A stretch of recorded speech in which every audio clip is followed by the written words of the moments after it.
Hey everybody, I hope you're all having a good day. So, as some of you may know, I haven't been able to work on new videos for the last week, mainly because I haven't been able to record or do sound design. Things are getting a bit better, and I'm going to be working on stuff again this week. I'm aiming to get Portal in the Forest done by around the end of the week, and then hopefully Borrasca Part 2 next week. But yeah, I just wanted to hop in here real quick and say that. I hope you all enjoy the video, and I'll be in the comments like I normally am.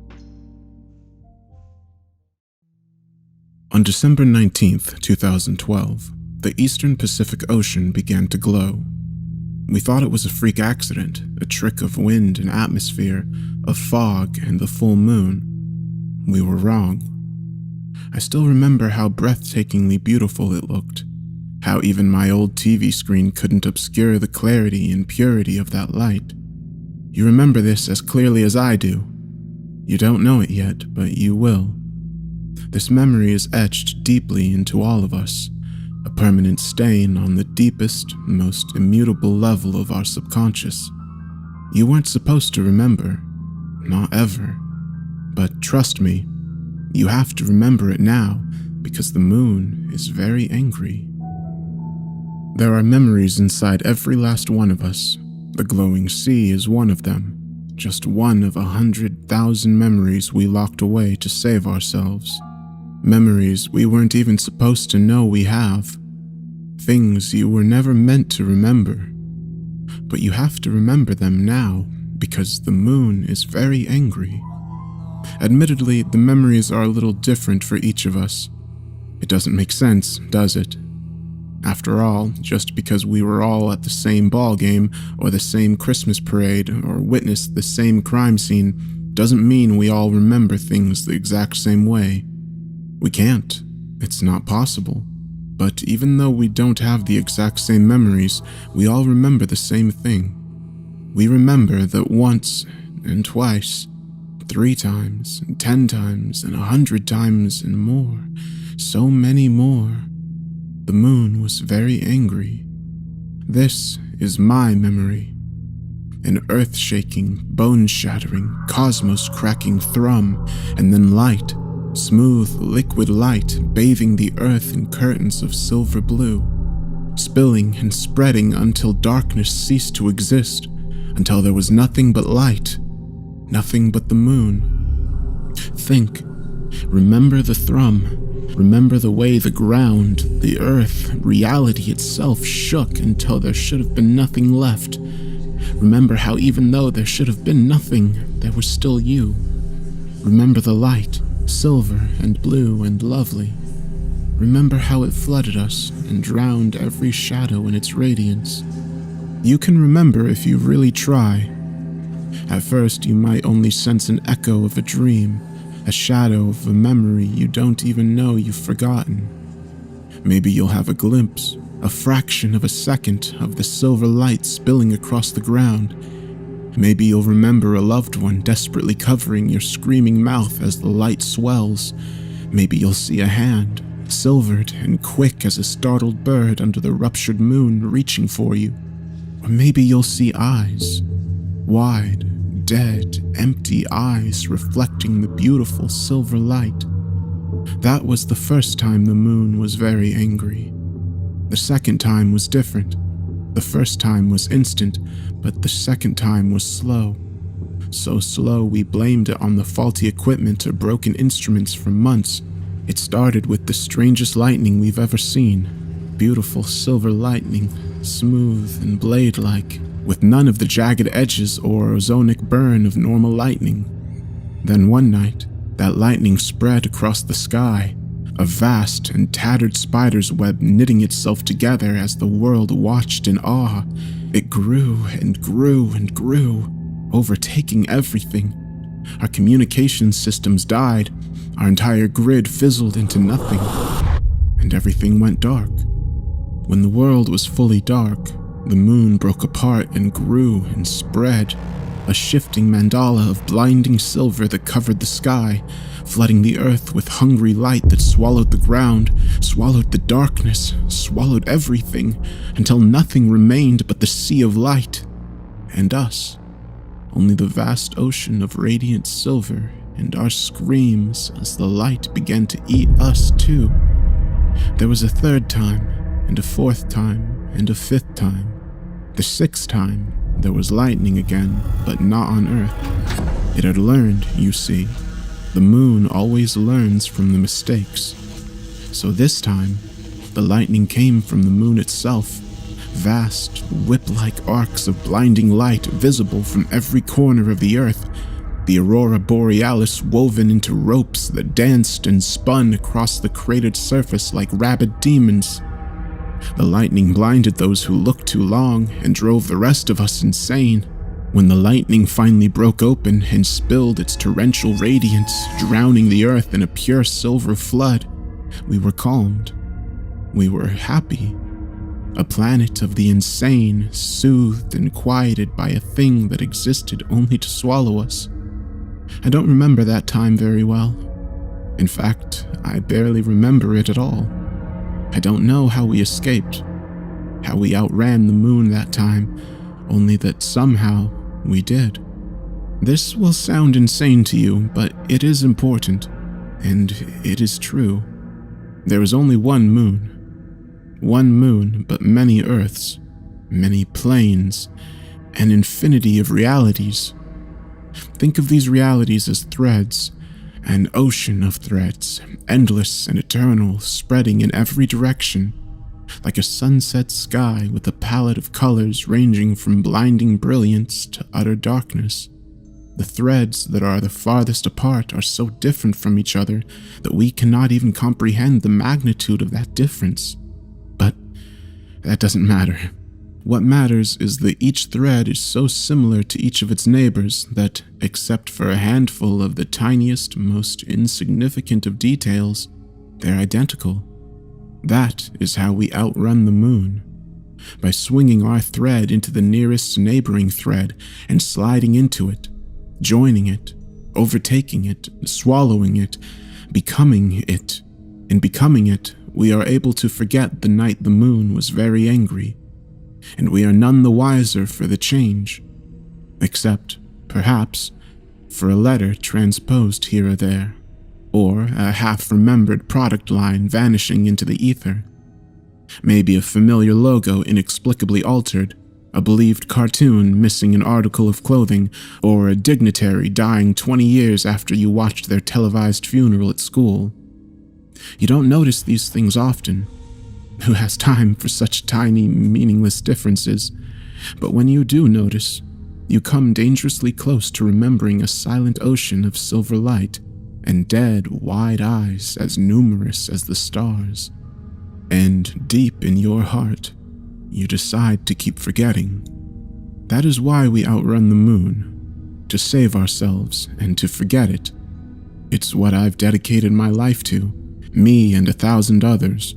Building bridges to other threads to save our reality, changing planes of existence the way actors change costumes, clawing desperately at the threads of reality to outrun something that should not be. There's more to it, of course, but it doesn't matter. In the end, all that matters is that outrunning the moon is the most important work in the history of our civilization, maybe even the history of our universe. It is the most important thing anyone has ever done. And we messed up. The moon was angry a 7th time, and an 8th, and a 10th, and a 20th, and a 100th, and a 1,000th, and more. The moon was angry a 7th time, and an 8th, and a 10th, and a 20th, and a 100th, and a 1,000th, and more. So many, many more, and we outran them all.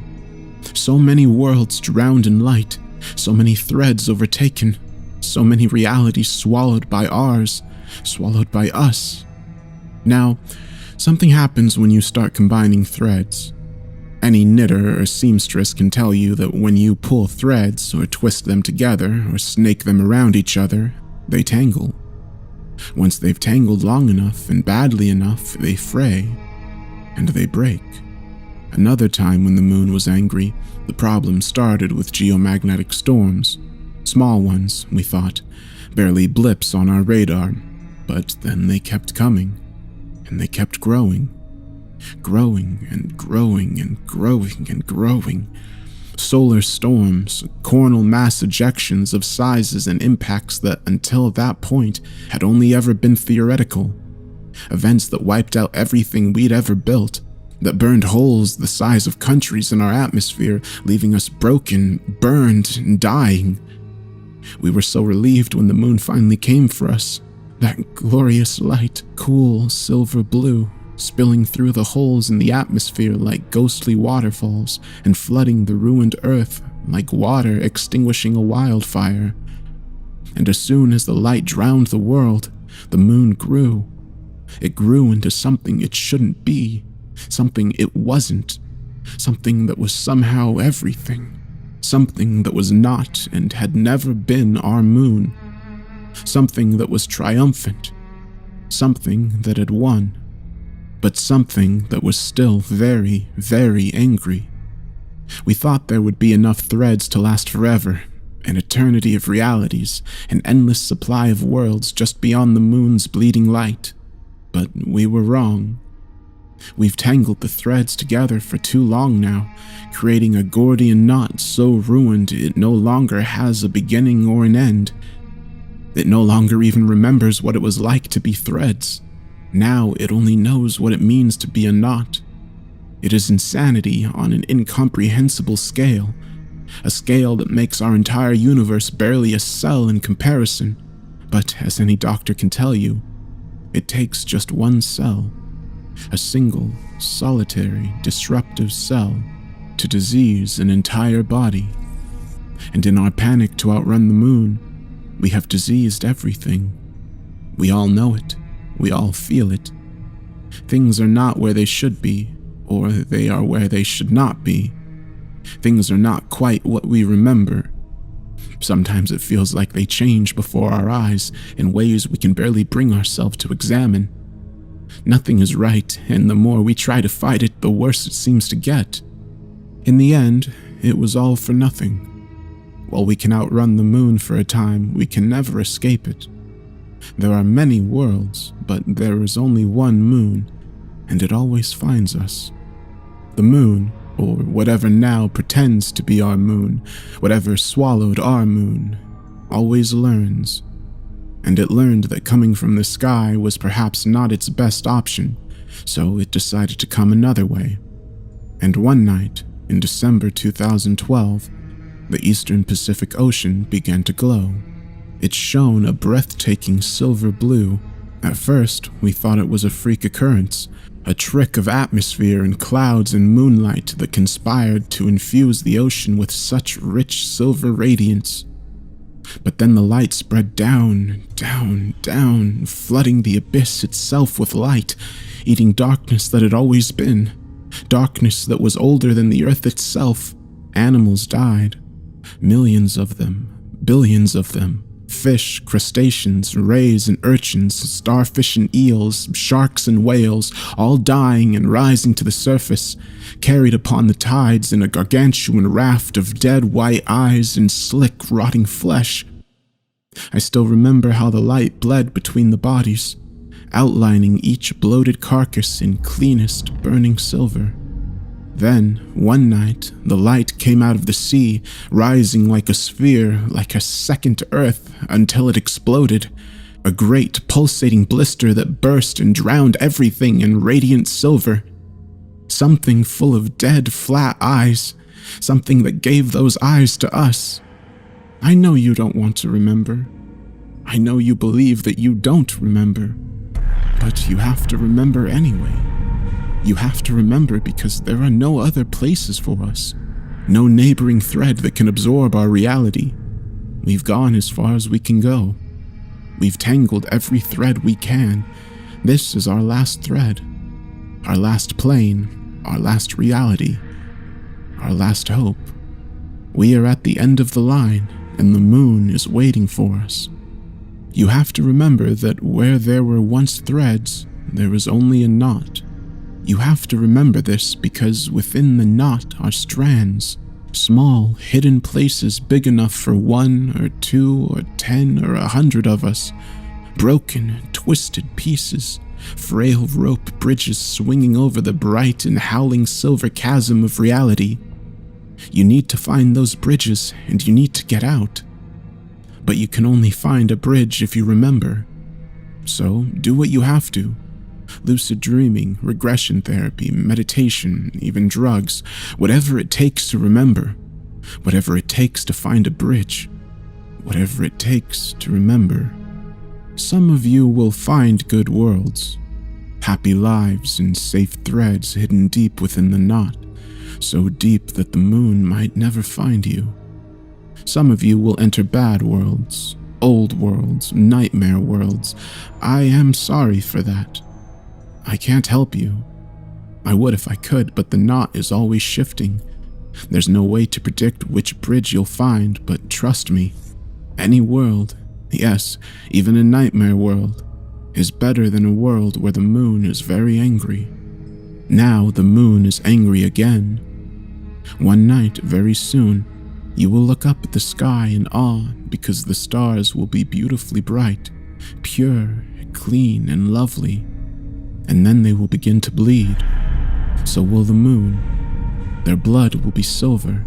It will be radiance. It will cover the earth. And when it has flooded us for the final time, as we scream and drown in its sea of light, the moon will open all of its eyes. I know you don't want to know this. I know you have decided that it isn't true, but it is true. It is. And it's time to remember that the moon is very angry.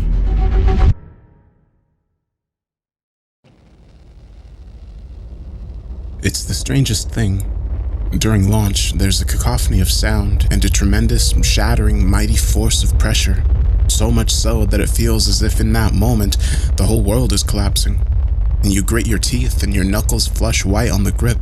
And you trust your harness. You shut your eyes so tightly that you feel they'll bleed. But then, some minutes after leaving that pad, it's all over. And then there is nothing but the silence to be heard, and the beauty in the silence, and no weight of gravity at all to tie you down. So you turn around as you fly off and see the whole of the world there in your own little window. And you realize, when you look at the sphere of it, that on that sphere is all and was everything that is and that has ever happened. And every man, woman, and child, and all the wars and loves and songs and stories that ever were fought and cherished and sung and told right there, on that little blue marble that you can almost fit between your fingertips. So small it is. I was born and was a child there, right by that ocean, and I became a man in a town 1,200 miles away, a distance that from up here represents not much more than an inch. It is surreal.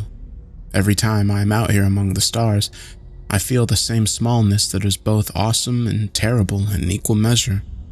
But our time on this place is coming to an end, I think. And if that is indeed the case, then the Earth isn't appreciably more than a womb, and the universe is the world. And we've only just taken our first of many, many steps out into the depths of it. God only knows what's out there, waiting for us in the deep. I think, too, that very soon we'll get the chance to find out. An anomaly? A gravitational anomaly, yes. And the source of it is right out there, out past the orbit of Jupiter. He'd pulled up a photograph, and on it you could see the starlight pulled into smears and streaks, indicative of a gravitational lens, the bending of space and time. What the hell is it? We don't yet know what it is, and that's what you're going to find out for us, if you want the job. I'd been ecstatic. Of course I wanted the job. I didn't become an astronaut after all to perform menial mechanical tasks around space stations so close to Earth that you could nearly brush the atmosphere with your fingertips. As rewarding as the job had been thus far, I joined instead to explore. A gravitational anomaly, a bending in space-time, right here in our own backyard, and of all the men and women alive, they'd chosen me to see it.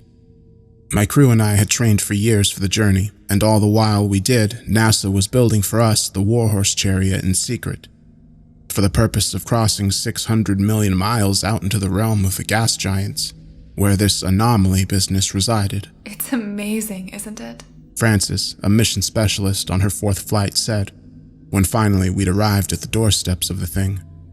I joined her at the window, and together we stared out at it, The anomaly, a shifting weight of mass a few million more miles off, around which starlight from behind curved and oozed and slipped. I concurred. Yes, it is. Where do you think it came from? That's just the thing. It didn't come from anywhere. We've been watching it form for some years now. Doesn't mean it didn't come from somewhere. I concurred again. That's true. I suppose that's what we're here to find out. Warhorse Chariot began to circle the thing, and as it did, the crew got a mighty view of its front side. It was a bizarre formation of space, a depression as described, and growing too. Ruger, another veteran mission specialist, eventually said, "Sir, what if it's a wormhole?" I stopped for a moment with that consideration. I had to admit it hadn't yet crossed my mind, but after nearly a full day of witnessing the heaving and the writhing and the twisting of what laid in front of me, I was willing to believe in the existence of more than the textbook standard phenomenons of gravity. And if it is, sir, just in case, why don't we send a signal down into it, see where it goes? I couldn't reason against the suggestion, and so I nodded, and the crew concurred. And so a short burst of radio was dispatched into the anomaly. We ran over mountainous data sets as we waited, and traded ideas to and fro, and ruminated in the countless possibilities. And then, strange alien things began to occur. Sir! I flew over to the window yet again. Look, sir, it's opening up! And it was. The anomaly was indeed appearing, at the very least, and if the shape of the starlight behind it was any indication, to open. What the hell? What's it doing? I don't know. Is it opening up somewhere else? I don't know, just watch. What began as a depression in the space-time soon did indeed deepen into a hole, and then it widened and spread, and soon it wasn't merely reflecting the star's light, it produced its own. A powerful pulse of brilliant and blinding blue. All at once the crew shielded our eyes and turned away from the light, only peeking back as it faded. God, it's a tunnel. Ruger, you son of a bitch. Francis patted him on the back. So, what's our next move, Cap? Another specialist, a 10-year vet by the name of Jones, had said. You want to dive into that thing? I shook my head. No, we'll stay here and observe for now. You sure? Chance to make history, you want to pass that up? We have no idea what the hell lies on the other side, Jones. Our orders are to observe and collect data for research. He shrugged, and for a time, the crew merely discussed the implications of the discovery. As we did, though, we began drifting forward. It was difficult to notice at first, as the distance involved and the lack of stationary objects nearby made it impossible to eyeball, but the equipment noticed it, and no sooner did we hear the faint beeping than the chariot picked up more and more speed. What the hell? What the hell's going on? Are we moving? I don't know. Pilot Fowler was frantically scrambling over the controls. It's not me, sir. What do you mean it's not you? Can you stop the ship? No, I'm trying, but the thrusters aren't even on. Fuel is stable. All right, everyone calm down. We'll figure this out. Fowler, can you angle the thrusters away from the direction of movement? I'll try. And he did, and we felt the subtle rumble of the fire from those thrusters, and the descent into the anomaly began to slow, but it was a temporary respite. We're slipping again. Fowler flared up the thrusters in bursts, but whenever he did, the anomaly's pull got stronger and overwhelmed their effort in turn. Whatever this thing was, I realized, it was able to target its gravitational pull and adjust its intensity as needed, and Warhorse Chariot had no answer. Turn off the thrusters, Fowler, I said. No sense in wasting our fuel. He did, and a silent distress settled over the crew as the chariot flew into the anomaly.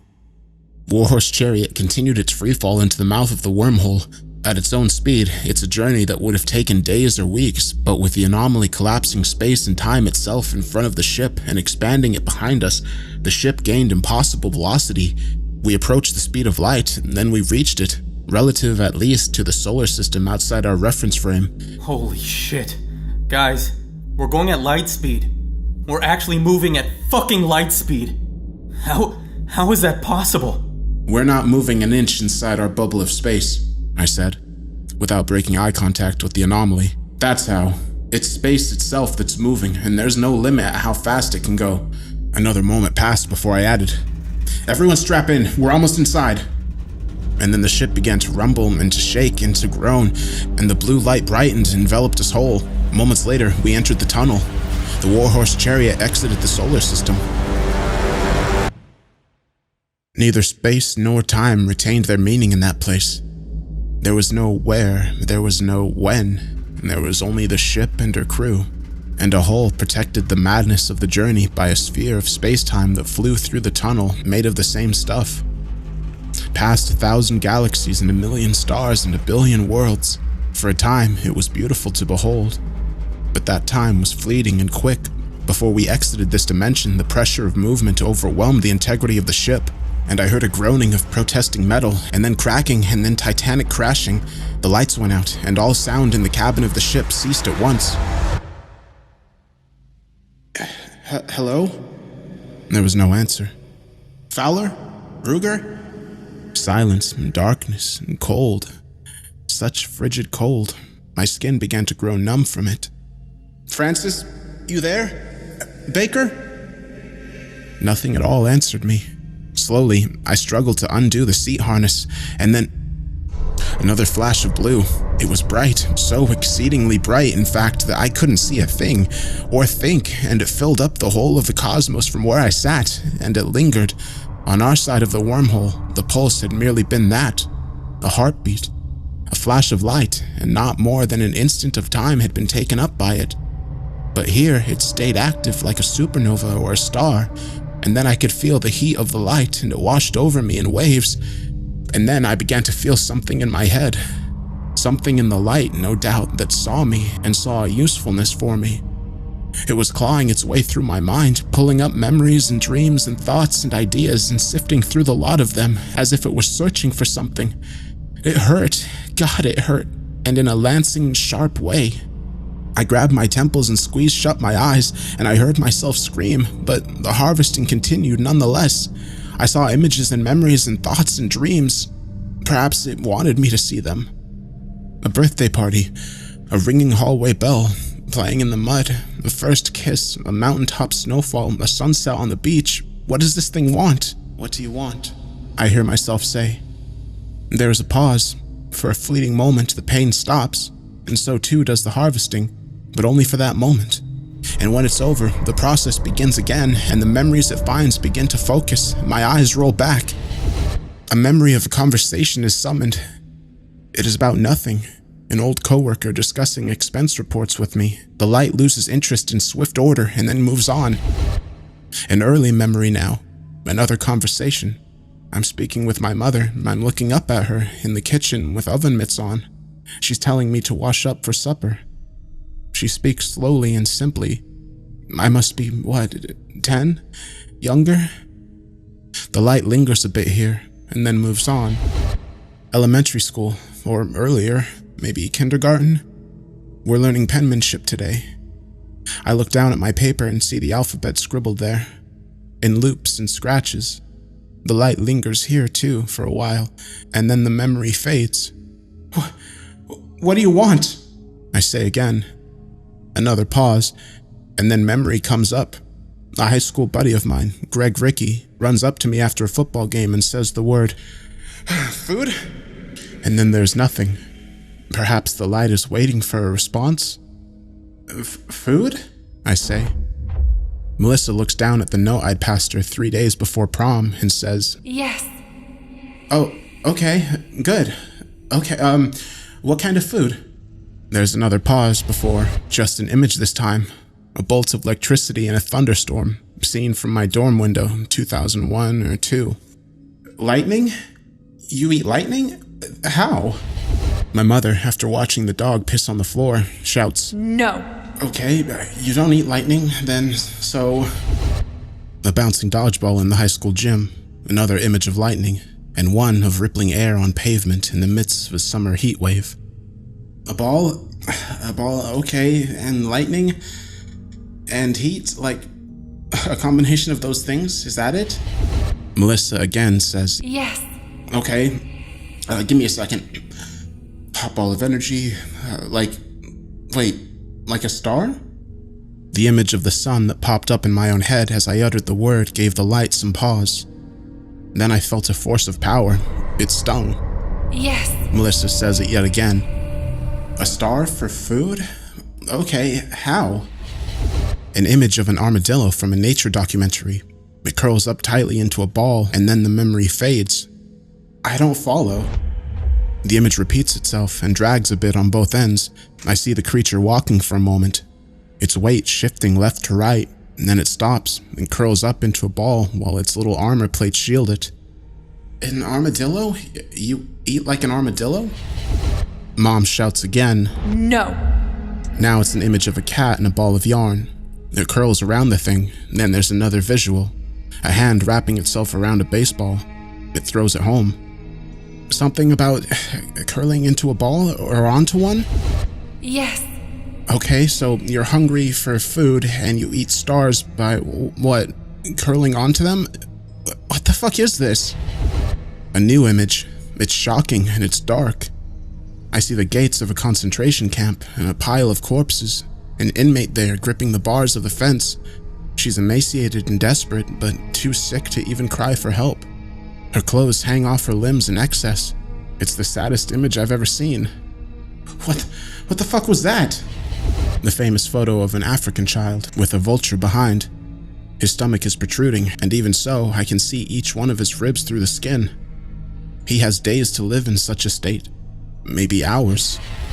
An image now from a newsreel. A crowd of desperate refugees, or citizens of the third world, it's unclear which, clambering onto a truck with the capital letters UN painted upon its side in white letters. The man standing atop the bed of it handing small amounts of food from a container to the crowd.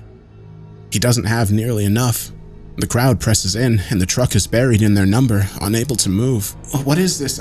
I don't... Every time the images switched, I saw a new scene as horrible as the last. Okay, you're starving, is that right? Yes. I'm sorry, I don't know how to help you. There's an explosion of pain behind my left eye, and then I felt nothing but chaos, disorder, and anger. I sensed that very, very clearly.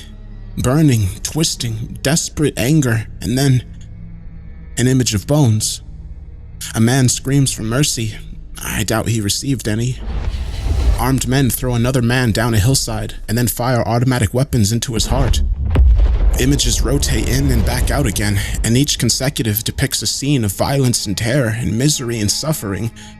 At last, there is an image of a burning world. My world. The Earth, scorched and ruined. Wait. It's not Earth. It's somewhere different. Another planet. This already happened, didn't it? Yes. I was afraid to ask the next inevitable question, but too curious not to. What are you? A new image entered my mind. This time, like the last, from the light and not from myself. I saw a memory of a dream playing out before me. A fleet of starships arrayed up in a concave formation for battle, firing lancing spears of energy into a wormhole, and then the blue light spilled on through it, followed in turn by a mass of alien metal. The ships ramped up the rate of fire and the intensity of it, but they couldn't harm the thing coming through, or so much as slow it down. Slowly, one by one, as it became clear, the advance of the machine could not be stopped. The ships broke through formation and began to flee, but they weren't fast enough. The machine, after a time, gained the hot side of the gate and poured on through. With pulsing blasts of light, entire ships disintegrated to ash and nothing more. A capital ship in the formation's midmost section fired a round of some new form of fire, and the machine took the hit with a wound, but not even that did appreciably more than scratch an arm of the thing. The ship met a swift fate like the others. A scene from the planet from which the ships had hailed. There are dead things, alien corpses, cities aflame, and the end of the world.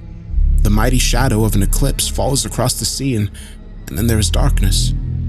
From space, now, I see the thing, in all the magnitude of its vastness. It is terrible and awesome in equal measure. This machine, and having done away with resistance, it has cast out great arms of metal from the center apparatus that spills forth a light, and wrapped them around the mass of the star there. Then, as I watch, a funnel of the star's plasma is sucked up by gravity into the machine and it begins to feed. The star is dwindling. The star is no more. All that now remains in the grasp of the machine is a sphere of hot space. The machine spills its blue light to the depths of the abyss in search of other things to devour. Another world. Above it, I can see the shadow of the machine's arms as it consumes the star. There is no life here to mourn its passing. Another world destroyed. There are starships splintered in orbit, lifeless and useless, and parts of their hulls rammed into the planet's backside. Their attempt to stop the machine has ended in disaster. The machine gathers those parts and adds them to its mass. Over unspeakable units of time and countless such battles, it has grown large, too large in fact to sustain itself. Ever it searches for more food. The machine, having destroyed yet another system, shudders and quakes. It is not enough. Parts of the machine's limbs have gone dark. There is not enough energy, enough food to feed the whole of its mass. It needs more. I can feel its hunger. I can feel the growth of it. In desperation, and with the last of its energy, the machine warps space-time itself into points and rivers. Doorways are opened up. There is no rhyme and there is no reason. Countless such portals have been ripped into the fabric of the universe, and through them, the machine has poured its light.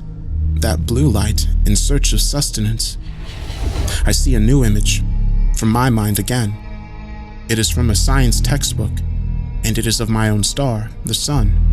The light from the machine is digging again through the dusty corners of my mind. It needs information, it needs it desperately, and here I am, an endless treasure trove of the stuff, more accessible to it than to myself. I can feel memories being ripped free and thrown. A sick day, a movie theater, an astronaut speaking at my school, an Air Force recruitment center, and a first flight, and the majesty of speed. A rocket launch, knuckles white on the edge of the harness. A first look at the Earth from above. No, fuck you. You can't have that. You can't take that. I live there. I managed to say, weakly. Stop. But inside my mind, I resist with effort. I pull up my own memories now to throw in its face, to slow it down. The coworker approached me again. Hey, Darren, did you get my email? I need those expense reports by Thursday. Yeah, I got you, man. I'll get on that now. Okay. Oh, hey, did you talk to Brad earlier? He's... I flinched. The fuck? Mom yelled. No. And the digging begins again. Data, mountains of it to be poured over. A look at the sun from a Pacific side beach. The machine tastes the warmth of it. Its hunger roars, but I push back harder. Everything I have. What else? What else do I have? My name. I have my name. Darren Gray. No. Damn it, Sydney. Not in the house. No. A new image. I see the sun now from the window of the Warhorse Chariot, and then a childhood friend ran up to me on the playground during a game of hide and seek and said, "Dude, where's Eric? Where's..." Another image of the sun, white and alone.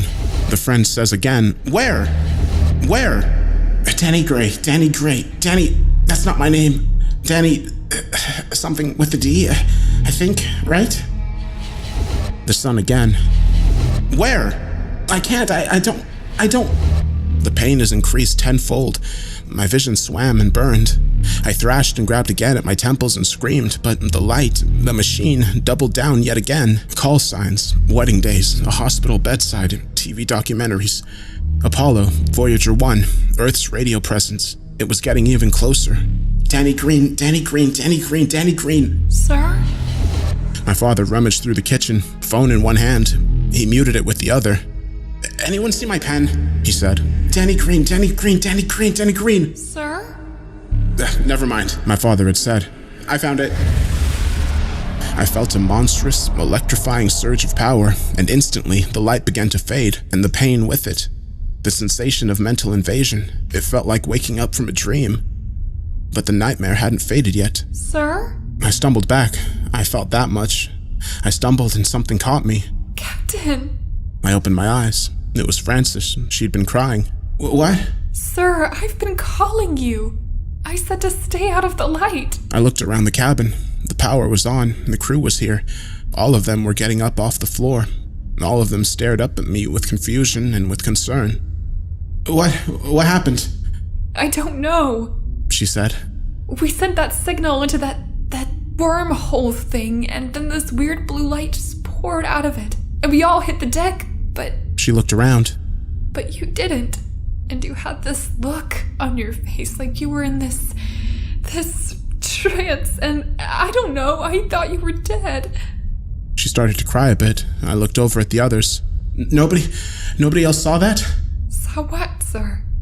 Anything at all. There was something in the light. I saw this machine in there, and it... I stopped. I was losing them. Baker said, "Sir, I think you should sit down." No, we have to leave now. What? We just fucking got here. I know that. Don't you fucking think I know that?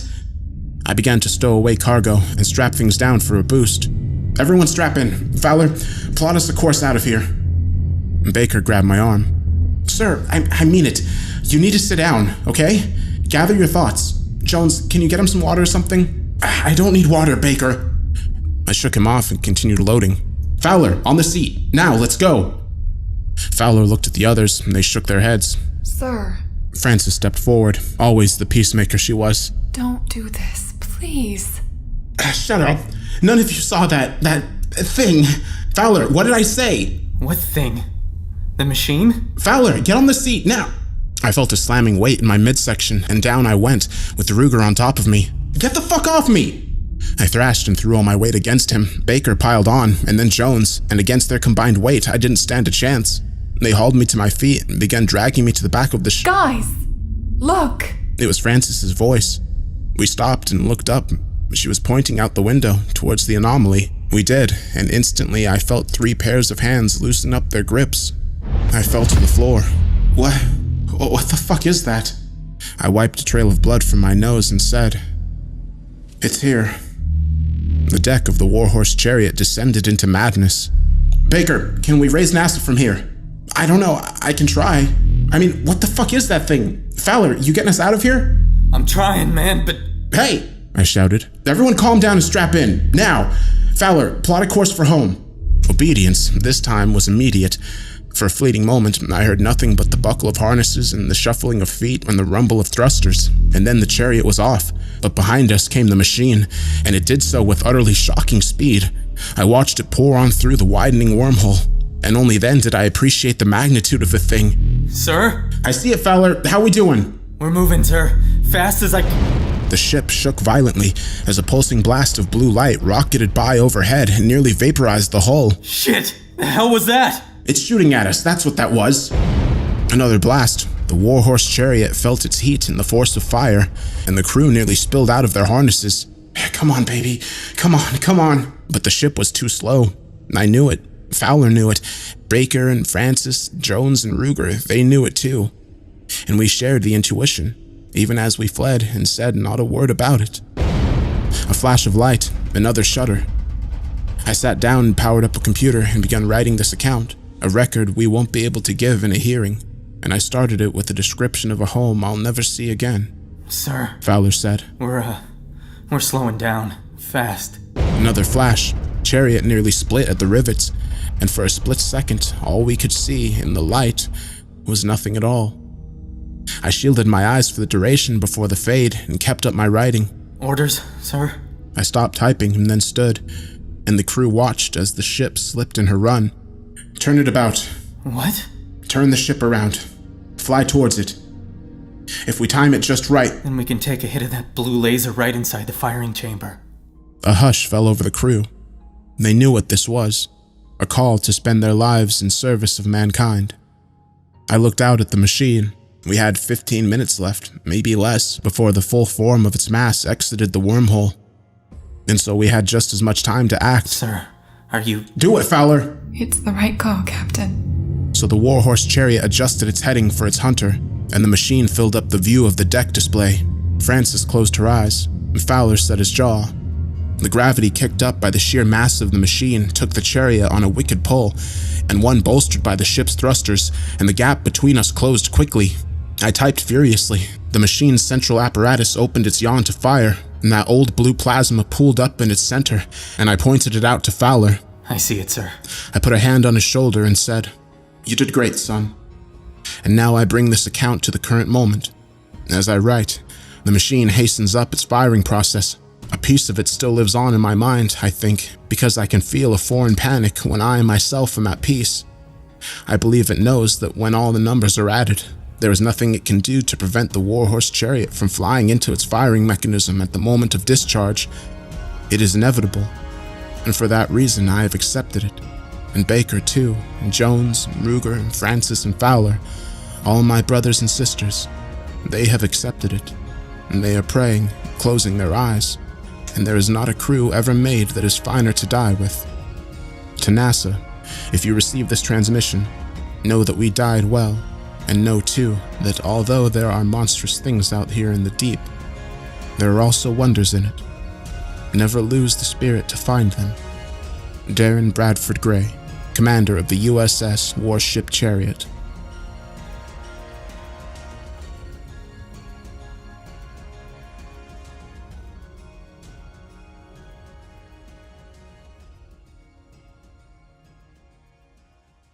At 6:09 p.m. Eastern Standard Time, an explosion event was picked up by the Hubble Space Telescope and an array of surface-based observatories and private telescopes. NASA claims the event was a large-scale asteroid impact. Other satellites have been purposed with examining the area of the incident. As early as August, they have spotted numerous pieces of floating metal, most of which will either join the asteroid belt or fall into the surface of Jupiter, and an excess amount of radiation, seemingly indicative of a collapsing gravitational event. Closer inspection has revealed that the Anomaly Warhorse Chariot was initially dispatched in secret to inspect has ceased to exist. Some private telescope owners, however, have reported an unidentified blue light flashing in pulses from exactly this region. NASA has made no official comment as of this time.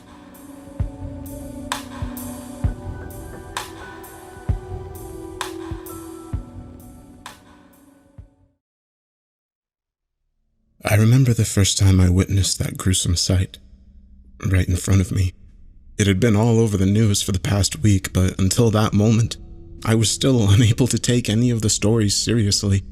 I guess that's what happens in a world where the media exaggerates every little story they encounter to pull in more dull-minded viewers. The first started in the icy wastelands of Russia back in 2012. Hikers passing through on their travel discovered bodies half buried in the snow, their abdomens mutilated and occasional limb removed, only to be found a few meters from the body. At first, these finds were put down to wild animals desperately searching for food in the lifeless tundra. They barely even made news on Russian broadcasting networks, only the locals to the areas, of which there are few in such a desolate place, really heard the stories. It's strange, now that I think about it. The attacks had been happening all through late December and simply went unreported until February, when things became more severe. Maybe those doomsday lunatics were onto something after all, and no one noticed. As the days went on, after the initial attacks, panic in the Russian wilderness began to spread as more bodies were found in the wild, remains scattered in the snow, and yet an even larger amount of people became reported as missing. It wasn't until mid-January that the first body was discovered in a public area, in a small rural town, sitting on the edge of the wastes. 2 disfigured bodies were discovered by a few poor citizens on their way to work, their limbs scattered all over the streets. This was the first case that managed to work its way into the mainstream media outlets. Everybody just dismissed it as a murder case, the sort that you hear about in foreign countries all the time. What kept my attention was something the autopsies discovered. The murder hadn't even happened at night. It seemed to have happened only an hour before the first poor soul discovered the freshly broken body. I mentally gagged at the thought of finding a body strewn across the floor, still bleeding. As the days went on, more and more reports came in of bodies being found in small villages across Russia, completely destroyed and with no clue as to the cause, and just like the original, all of them had happened in broad daylight, but with no witnesses to recall how it happened. It was February when the first big incident occurred. I remember it distinctly because it happened to be my birthday. Breaking news all over the world, insane stories coming from Russia. It seemed impossible to believe at first. The anchorman on TV spoke quickly in an urgent voice of barricades being erected in Moscow as people from outside ran screaming to its walls, begging to be let in. What she said next made my heart jump. People in cities and towns all over Moscow were being eviscerated in plain daylight. The attacker? Nothing. People were being cut to ribbons in their homes and the streets all over Russia in plain daylight, but there was no visible attacker. I couldn't believe it when I heard it. It had to be a hoax. It didn't make any sense. However, my curiosity overpowered me. I had to see it for myself. I loaded up my laptop and began my trawl of some of the darker parts of the web, in search of videos of the insane claims. As it turned out, there were thousands of videos on the subject, so I clicked on a random one. It was being filmed from a rooftop and involved frightened people of all ages, running through the streets in panic with nothing noticeable chasing them. I remember moving to click on another link after thinking that nothing would happen, when suddenly a man in the group seemed to scream and then explode. It just happened. There was no warning, no sign of attack. The man wasn't even at the back of the group. It seemed as though fate had picked a random person and just decided he would die there and then. I sat in shock as the video ended abruptly. Moving the mouse up again, I clicked on another video. This one was being filmed from behind a barricade to hold back fleeing citizens. I guess that was their idea of controlling the population. Various men in military uniforms lined the barricade with large rifles, looking on at the crying, begging people with little emotion. Then, out of nowhere, one of the women at the front of the crowd was ripped apart by the air and thrown across the military's front line. I gagged a little at the sight, despite having been reinforced against this sort of thing. In a panicked response, the soldiers sprayed their guns at the point of the attack, as if trying to hit the invisible assailant, but the bullets went through the space and took out the civilians behind the remains. My mind was struggling to get grips with itself. I honestly didn't know what to think. I always imagined myself in these situations before, acting like I was in a movie, analyzing every mystery and saving the day by solving it, but this just made no sense. I was scared. The next day, Russia entered lockdown, as did many other countries, in hopes of keeping this ghostly threat out of their nations. News from Russia dropped as a result. It was completely cut off from the rest of the world, and we could only hope they were okay. And then, life continued. Of course, people talked of it, but everyone just seemed to stop fearing it. In reality, it seems we were just trying to put it behind us because of our fear.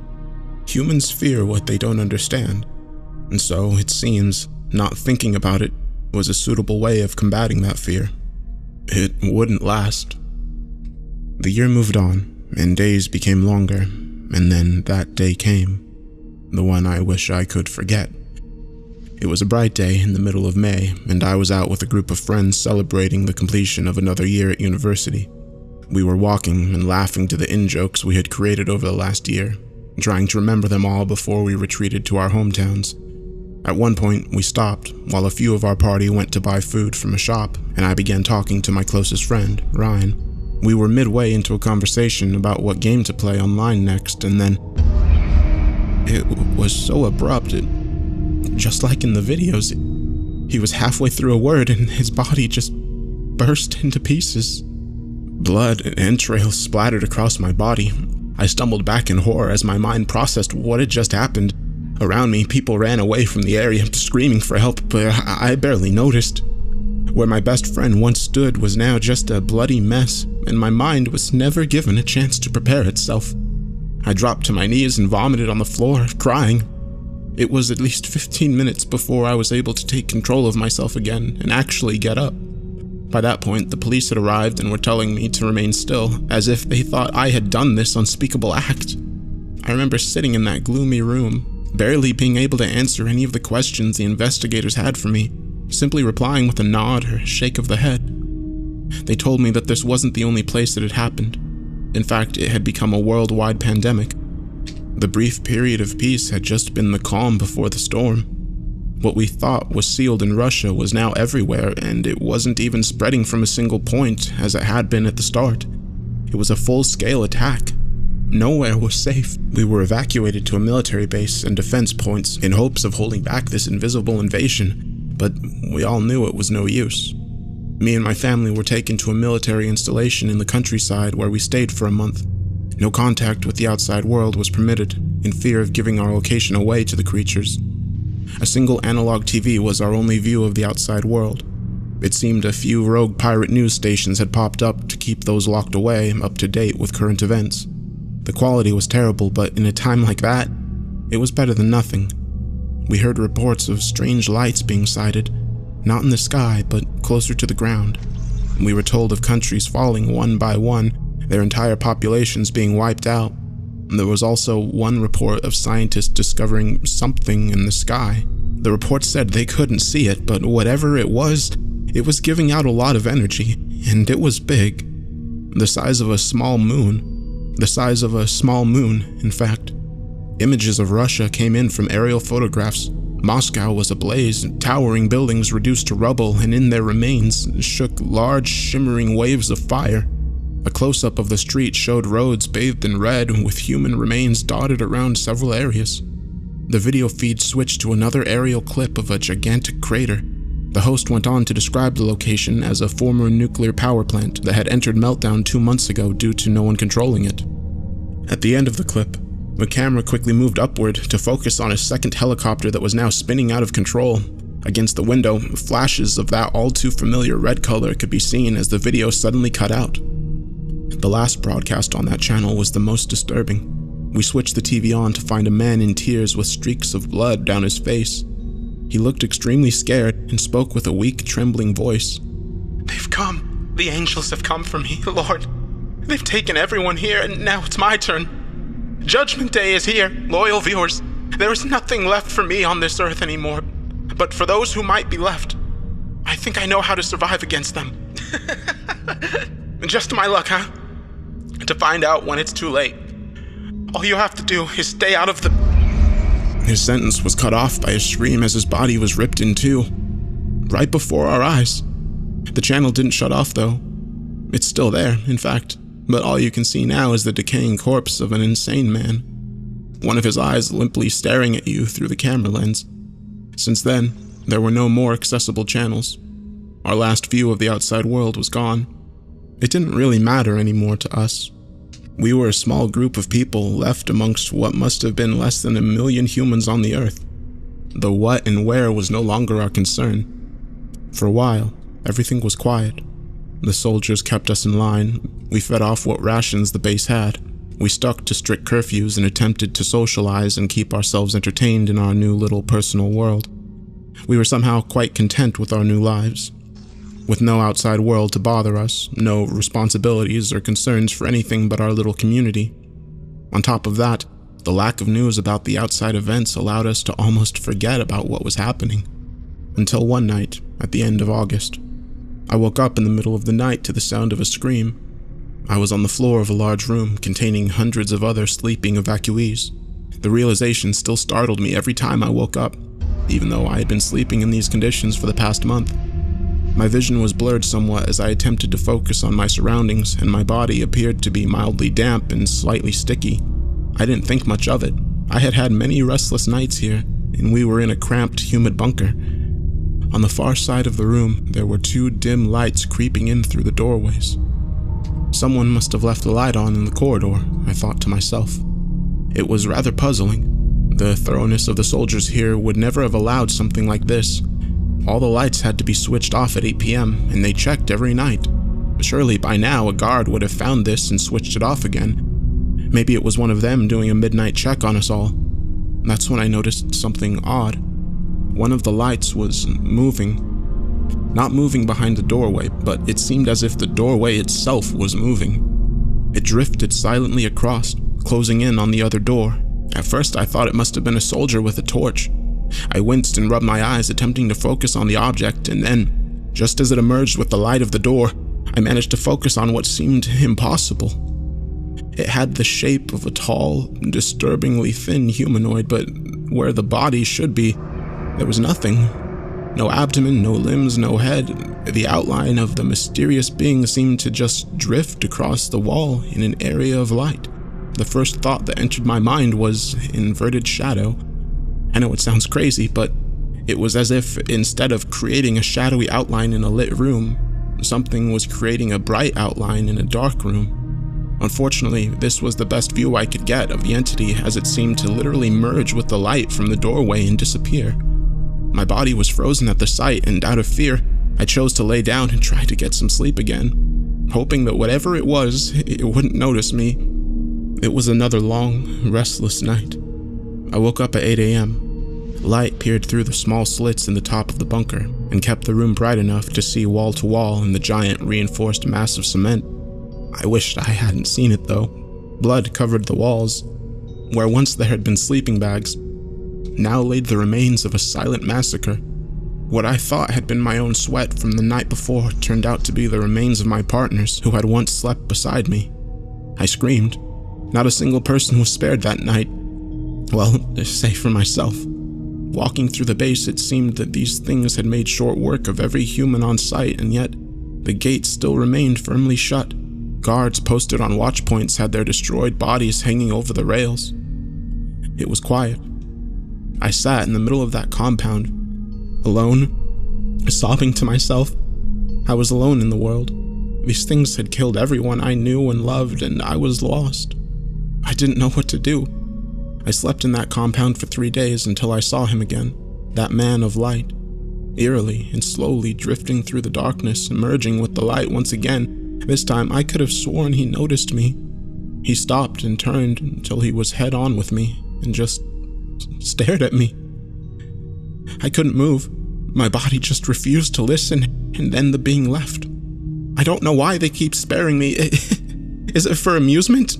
Because they pity me or something more?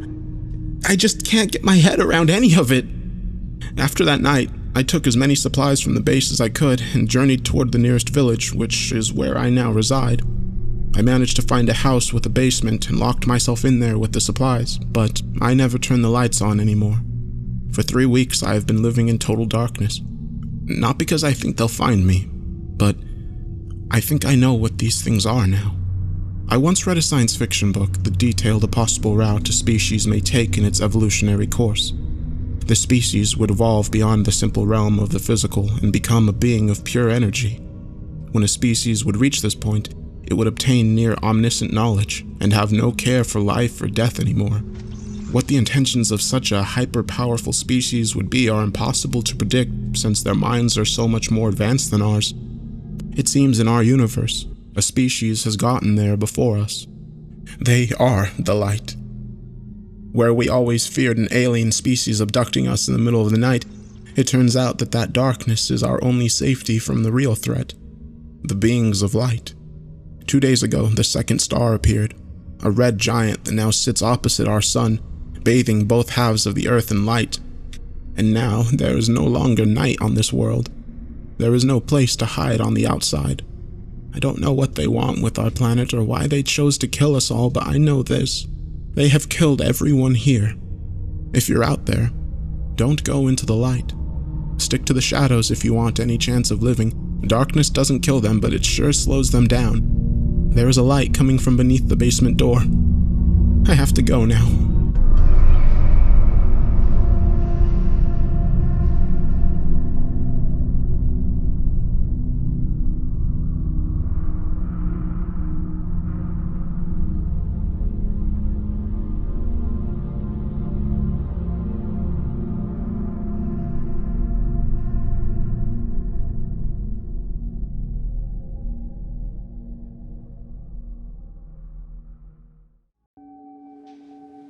Ground control, do you read me? A voice buzzed over the radio. I leaned forward at my chair, studying the signal received from our station in geostationary orbit. As I turned my microphone back on, I briefly admired the fact that the message was coming from over 35,000 kilometers away, from a little metal box hanging in space as it slowly orbited Earth. I hear you loud and clear, Holloway. Good to have you back, I responded, with overwhelming relief filling my voice. The astronauts aboard the G.S.S.S had been out of contact for the better part of an hour. Whether it be due to some kind of interference or technical problems remained to be answered, but it alone had put us all on edge, considering anything in geostationary orbit has an orbital period equal to the Earth's rotation. In layman's terms, it means that the station never strayed out of reach relative to our position on Earth. What happened out there? We lost contact for a moment. The rest of the crew and ground control sat in silence, each of the scientists listening in on our conversation. I felt relieved, but something about Holloway's voice sounded so urgent, almost scared. We found something, He began. We're not exactly sure what, but that's what cut us off. We just lost signal. You found something? Could you be more specific? I can do you one better. I'm uploading the missing footage as we speak, Holloway said. The G.S.S.S. had remained under constant supervision since its launch in early 2012. It was a covert mission meant both to study human endurance in space and to track foreign bodies entering Earth's orbit. Within a few minutes, the missing video and a few photos had been uploaded to the server. While the footage itself mostly showed the inside of the station and the astronauts gathered around at one of the few windows as they tried to figure out what happened, I was more interested in the pictures. I opened up the first one, displaying it on the control room's main screen. It was pointed outward from Earth into deep space, filled with a starry sky that one couldn't dream to observe from Earth itself. But in the center of the photograph lingered a black patch of nothingness, as if a part of the picture had failed to receive any sort of light exposure. Holloway, what exactly am I looking at? I held my breath as I awaited a response. I had never seen anything quite so empty. I felt like I was staring into a black hole, but that obviously couldn't have been the case, as it would have annihilated the station within a split second. We don't know. It just hung there approximately 25 meters away from our station as we passed. We couldn't get any readings on it. No radiation, no movement, no force, nothing. According to our instruments, it doesn't even exist. Can you still see it? No. We passed it 47 minutes ago. Just regained contact. It appears to be locked in its orbital path. It doesn't make any sense. But following this trajectory, we'll see it again in just over 23 hours. We'll send more data then.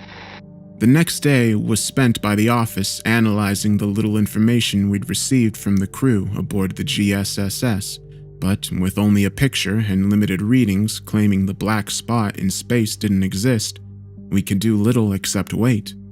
Yet none of us ventured home for some much-needed shut-eye.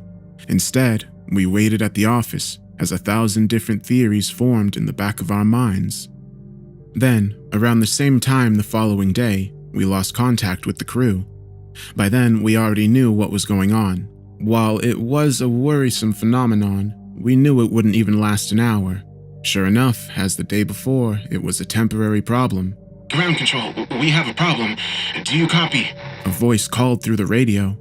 At first, I didn't recognize the voice. Holloway was the man in charge of the station, so to speak, but for whatever reason, someone else had taken it upon themselves to contact us. This is ground control. Who am I speaking with? I asked, not able to recognize the voice due to interference. It's Matthews. We passed by the hole again. It's bigger. We only missed it by a few meters. Next time we pass, we'll hit it. All right, Matthews. You have to change the station's altitude immediately. Then I need to speak to Holloway. We locked him inside the sleeping quarters. He's lost it. Lost it? What happened? He kept staring outside the windows as we passed the hole. Then he just went unresponsive. By the time we figured out what was happening, he'd already sabotaged the CMGs. We're drifting. Can you repair it? Was all I could think to ask. I don't think so. We'll need to... Wait. How the hell did Holloway get out? Stop it! The message was cut off abruptly. Matthews, are you there? I practically screamed into the radio. We desperately scrambled to regain any contact, but no matter what we did, the G.S.S.S. remained dark. Hours passed with the station heading for direct collision with the strange cosmic phenomenon, and even if the crew was still alive up there, we hadn't the faintest clue what would happen when they finally crashed. By the time another day had passed, most of us had gone upwards of 70 hours without sleep. Some had collapsed at their desks, and every available member had been called in, but it wouldn't help. But exactly 27 minutes before impact, we received the last transmission we'd ever get from the crew aboard the station. This is what we heard. Ground control, this is Matthews. The comms were sabotaged after Holloway escaped. We've lost him alongside Garcia. We had to kill them. They didn't leave us any choice. We've spent the past day trying to shift course to no avail. I don't even know if I can get the radio up and running for long enough to send this message. In about 15 minutes, we'll lose contact as we get within reach of the hole. Then we'll collide. I don't know what will happen once we do, but I doubt any of us will ever see Earth again. He paused for a moment, his breath turning erratic as it became obvious just how scared he was. Don't forget our names once we're gone. Frank Matthews, Melissa Cameron, David Rikers, Henry Jenkins. We're about to venture into an unknown world. Tell our families we're sorry we couldn't make it home. Tell them that Kyle Holloway and Gabriel Garcia died as heroes. What happened wasn't their fault. I wish we had more time. Goodbye." With that final transmission, contact was once again lost, as well as any visuals we had on the station. It had entered the dark rift in space, and as we pointed our telescopes at its supposed location, we could see it grow in real time, slowly expanding across the night sky. While it was too little to be seen unless told where to point, we estimated that merely a year would pass before it could be seen through a hobby telescope. Within 2, it would be visible with the naked eye. We mourned the astronauts that would never be mentioned in any kind of news outlet. Their mission to expand the scope of mankind had been secret, so their deaths would go unnoticed by all but those who loved them. I thought it odd that such is the destiny for most of mankind. As death finally grips us, we're all too quickly forgotten. Even the heroes, the greatest minds, and the most famous stars will eventually be washed away by time itself, the great unknown of the universe. We're all equally expendable. Once we'd scanned the skies for any trace of debris that might have originated from the station, we finally realized that it hadn't just been destroyed, but swallowed up by the dark rift. It didn't matter where we looked or what kind of probes we sent out to search for the dead crew. They were erased from our part of the galaxy. But in the wake of their demise, something more sinister lurked in the back of our minds. What would happen as the rift grew? Would it ever reach Earth? At first, there was little we could do except observe until a probe could be sent out. A job that, on its own, would take the better part of a year, even with an exceptional amount of funding. Of course, getting money was an easier task when a planet-ending catastrophe would annihilate us within the decade. 6 months we spent observing as the rift was growing exponentially in size. What had started out as a pothole-sized rift had grown as large as a house. We recalculated, estimating that within 5 years it would expand enough to consume Earth. Then, one night when I was packing up my things, dreaming of a bottle of whiskey which I'd need to aid my sleep through another panicked night, I got an alert blaring from my computer. It was already late, leaving little more than a skeleton crew at the base, meaning I'd have to stay behind to deal with whatever minor error it probably was. I walked back to my computer, dropping my things as I realized what had just been detected. It was the G.S.S.S emerging from the rift and moving towards us. The signal was weak, but unmistakably belonged to the station. I grabbed the radio and attempted to make contact. "This is ground control. Does anyone copy?" I called out in excitement, knowing fully well that even if the crew had survived the initial disappearance, they would have long since starved to death, as they were just a week away from the next supply delivery by the time they went missing. "Is anyone there?" I repeated to no response. With that, an emergency was declared, calling all available personnel to work. According to the signal we received from the CPODs, there was no sign of life aboard the station, so we initiated a station-wide forced download of all footage, all data, everything we could get our hands on before the station hit our atmosphere and burned up. People were running around screaming orders at each other as petabytes of corrupted data loaded itself onto our hard drives. We were frantically trying to find a way to redirect the station so that it would burn up completely in atmosphere and not rain down as debris on innocent people, but it was a futile task, and we still hadn't calculated its exact trajectory. But in spite of our best efforts, the station had gone dark. Even with the limited contact we had, any ability to maneuver once there had been disabled, either by outside forces or by internal sabotage. All we could do was watch as it disintegrated over the west coast of Mexico, landing 13 miles offshore into the ocean. While it was not an event easily visible to the public, no one knew the nature of the incoming debris, even had they seen it. We scrambled to send out a crew to pick up what little salvage junk we could find, hoping to at least find traces of the dead astronauts. While the salvage team was on the task, we set out to repair the downloaded footage. In terms of observation, the G.S.S.S stood unmatched. Every inch of the station was monitored 24 hours a day, with the limited exception of the lavatories. We had eyes on the astronauts all the time, not only with visuals and audio, but with the systems functioning itself. Usually it was a semi-live feed, but in times without contact, the data was quickly downloaded, which meant we already had everything up until the moment they were swallowed by the hole. After the fact, there was less information. The first few hours of footage remained intact, so the office gathered around to observe it, none daring to speak as we got our first look into what could only be a completely new world. A picture came to view, taking place during the last moment of our conversation. Can you repair it? I heard myself ask over the radio. Matthews was standing there, his face glued to various panels used to control the CMGs. I don't think so. We'll need to... Wait. How the hell did Holloway get out? Stop it! Holloway managed to break out and had torn the comms apart. Based on the limited view we got of him on the footage, he looked emotionless. Empty. Get the fuck back! Garcia yelled as he held up a wrench.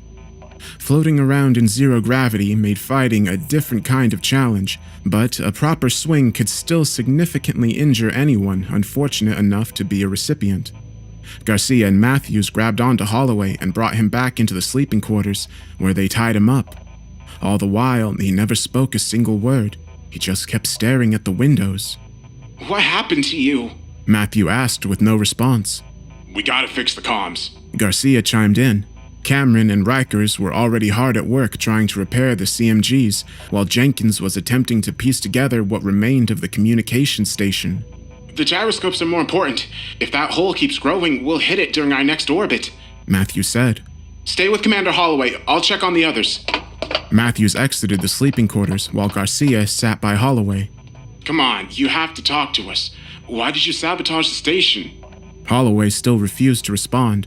He just kept staring out the window. Did you see something in the hole? Garcia asked. That time, Holloway turned his direction back at Garcia, finally acknowledging that he'd heard the question. He appeared to be whispering something, but it couldn't be heard over the audio channels. What was that? He asked as he bent closer. Holloway then whispered something inaudible to Garcia, who instantly stood back up in shock. The concern, the fear that had been visible on his face only moments before, had been washed away and replaced by a bizarre sense of apathy.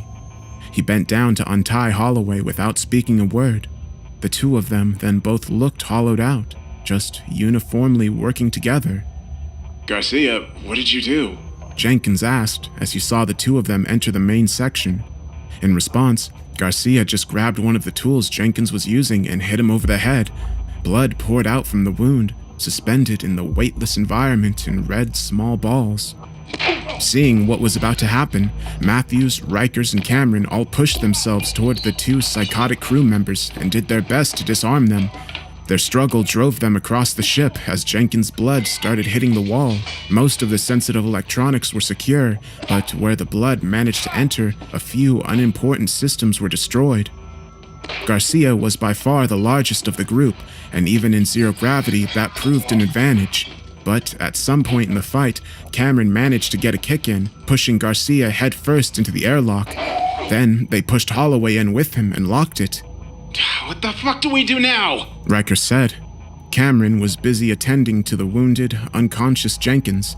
His wound was bleeding profusely, but Cameron quickly applied a makeshift bandage to prevent his blood from covering the walls of the station. Once he was deemed stable, Cameron joined the rest of her crew in trying to repair the control movement gyroscope. While the comms were important, the main priority was getting the station away from the Void's orbit before collision. The crew spent the next 20 or so hours trying to repair the hopelessly damaged CMGs, but it was a futile task. None of them had known the system as well as Holloway, and with him locked away, there was nothing they could do. Around the 20th hour, a clunk could be heard coming from inside the airlock. Holloway and Garcia had somehow managed to break a hole in the wall, giving them direct access to the airlock's door mechanics. Despite their psychotic state, they were well aware of the station's systems. Holloway, stop it! Matthew screamed over the station's speaker system. If you damage the airlock, we're all going to die! But the two men didn't care. They were so far gone from their former selves that not even the immediate threat of death seemed to worry them. We have to eject them. Kill them. We can't. Despite her opposition to the idea, her voice was meek. She was smart enough to know that there wasn't another choice. Either they die or we all do. At this point, it's not a question of morality, but simple math. Both Cameron and Matthews looked at him in despair. Jenkins wasn't even conscious and able to give input. They just nodded, all of them knowing exactly what had to be done. Holloway, Garcia, you either stop that shit or we eject you into space.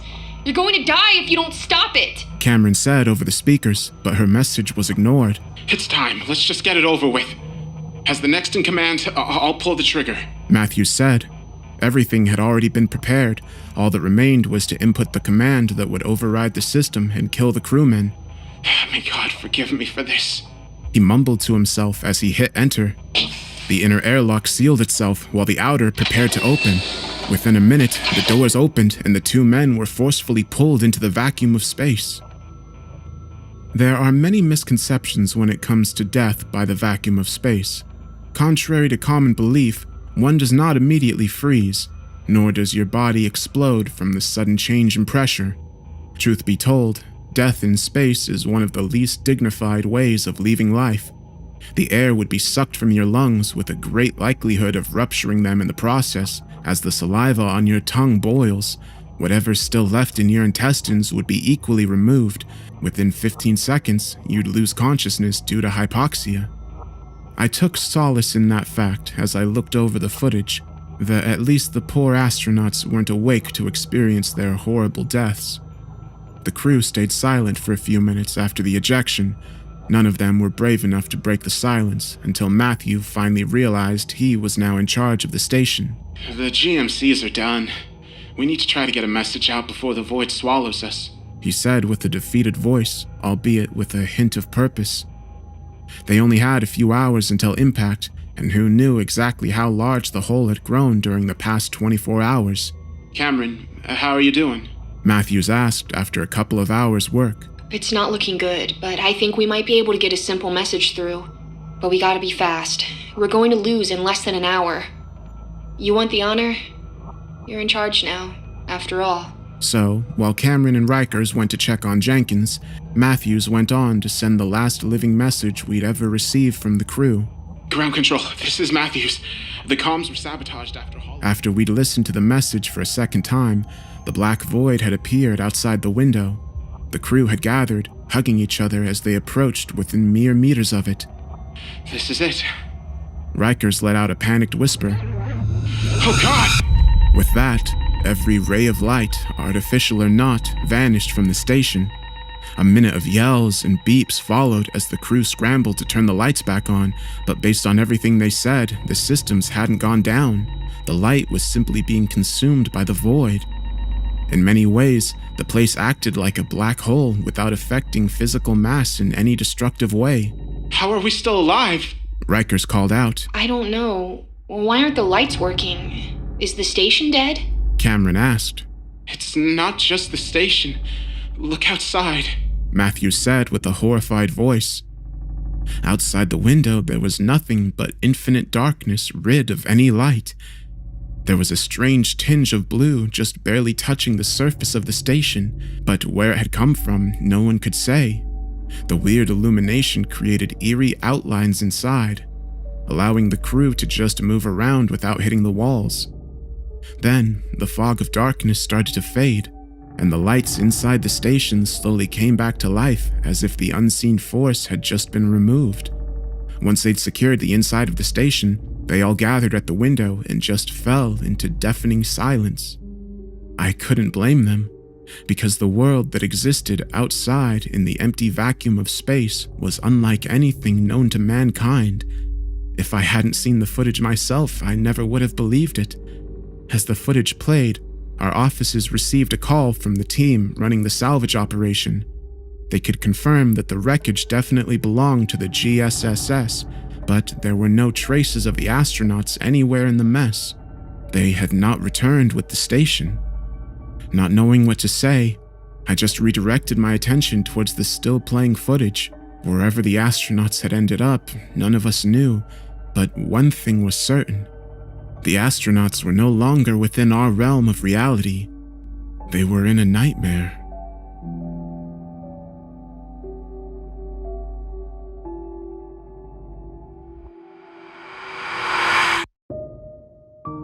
I'll say it plain. The acquisition of Nazi Party member Werner von Braun was not the most heinous action NASA committed, not by a long shot.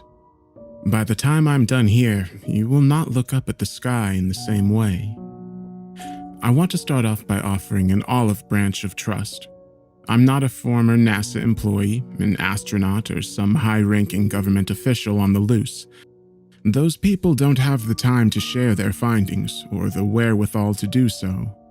No, I'm a whistleblower, sharing this in plain sight where it can go unnoticed. A needle in a needle pit, if you will. By December of next year, it will officially be half a century since humanity has attempted to land more of our people on the surface of our lunar body. Between 1968 and 1972, we manned 6 missions, and a dozen amazing people have passed 250,000 miles. Since then, the highest we've gone is barely 400 miles, staying in a proverbial pocket. Do you ever wonder why that's the case? I started looking into this when a large amount of conversations during the lead-up to the half-century anniversary of our lunar landing were met with evasive and awkward answers. Yes, we know NASA had received less than stellar funding over the years, but there's obviously more to it than that. Every time I'd get an interview with a cosmonaut, a roadblock would be put in my way. Mr. can't see you right now. He's got a hip surgery planned and needs to focus on his recovery. Roadblock after roadblock. Nobody wanted to talk to me, and every forum was littered with idiots, weirdos, and conspiracy theory nuts who were convinced of superfluous tall tales about the moon. These idiots never got a degree, did any proper unbiased research, or went out of their mother's tinfoil-laden basement. They had no clue. But I was objective. I'd paid my dues reporting on scientific achievements and had always prided myself on being able to focus on the truth, not the circumstantial. Anyone with half a brain could sense something is wrong when they look up at that lunar body, the pale, faceless orb gazing down at us night after night. It gets worse when you remember it's never really gone during the day, that the pale blue sky can only hold it back for so long before it rips through the thin veneer of safety and looms overhead. Good thing it can't watch me where I am, in the safe house. Sometimes I hear groaning outside, pleading, perhaps. They still want to communicate, to make me look. I digress. I was persistent and called in some favors to get access to archived and classified documents highlighting the space race, expeditions to the moon, and lost cosmonauts. For anyone not familiar with the original term, it was used as a way to catalog astronauts sent into space by the Soviets, but their existence was never acknowledged by the Russian government in any way. It details many things, horrible things. But key among them is one word that stood out when referring to the lost cosmonauts: communication. A transponder developed by the Soviets somehow still worked in the hours following a critical error that would leave a cosmonaut in peril. And, luckily for all of you, I still have the audio intact. 28th of May, 1967. Project Overseer, Dr. Vitali. Cosmonaut, Colonel Ellen. Colonel Ellen, do you copy? Can you hear me? No response. Dr. Vitali repeats the question 3 more times before a response is brought back. Yes. Doctor, I can confirm I hear you. I was unsure if it was you. The voices, they can sometimes lie. Clarify. A short response, this time suspected hesitance on Ellen's part due to slight stammer. It is this darkness. It lies to you. It makes all voices seem like they are putting on an act, trying to gain trust before hurting you badly. It tells me to pull back the curtain, but I refuse. I do not understand. How can there be voices where you are?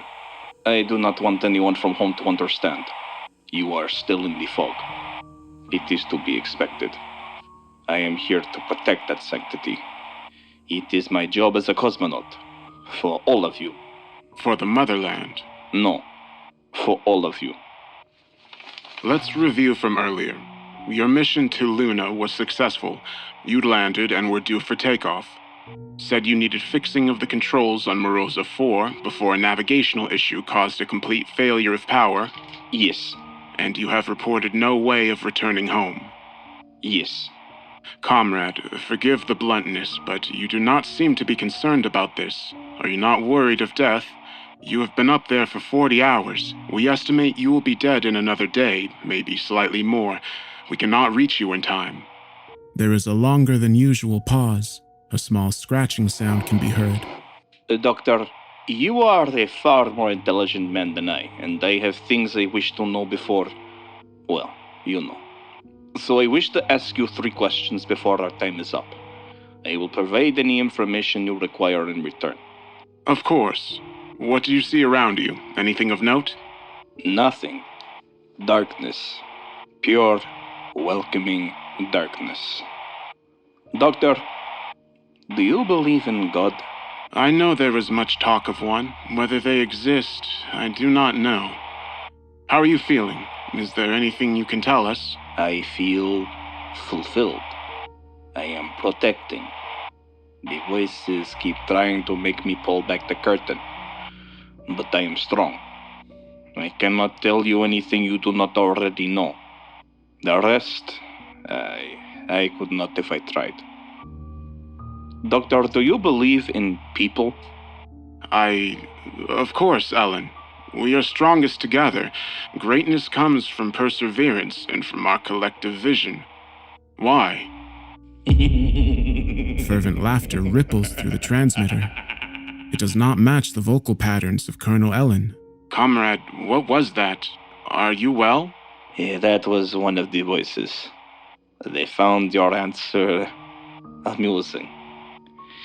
Vitali, do you want to see what's behind the curtain? Is your desire to make the motherland strongest worth losing your soul? There is a long pause, heated discussion between Dr. Vitali and his superiors. They argue as whispering can be heard from Ellen's side. What kind of question is that, Ellen? You have limited time and resources, yet you waste it with such strange questions. Yeah, I'm sorry, Doctor. The time up here, the silence, the darkness, it is not meant for mortal men. My wife, my son, please pass them a message. It may be the most important message I'll ever send. Of course. What is it? Another long pause. This time, soft weeping can be heard from Ellen's microphone as a low humming grows louder in the background. His voice drops to a whisper. Komarov died screaming and burning, but at least he was embraced by the earth. I will not get the chance. Tell Masha. Tell my boy, Isaac. Don't look up at the moon.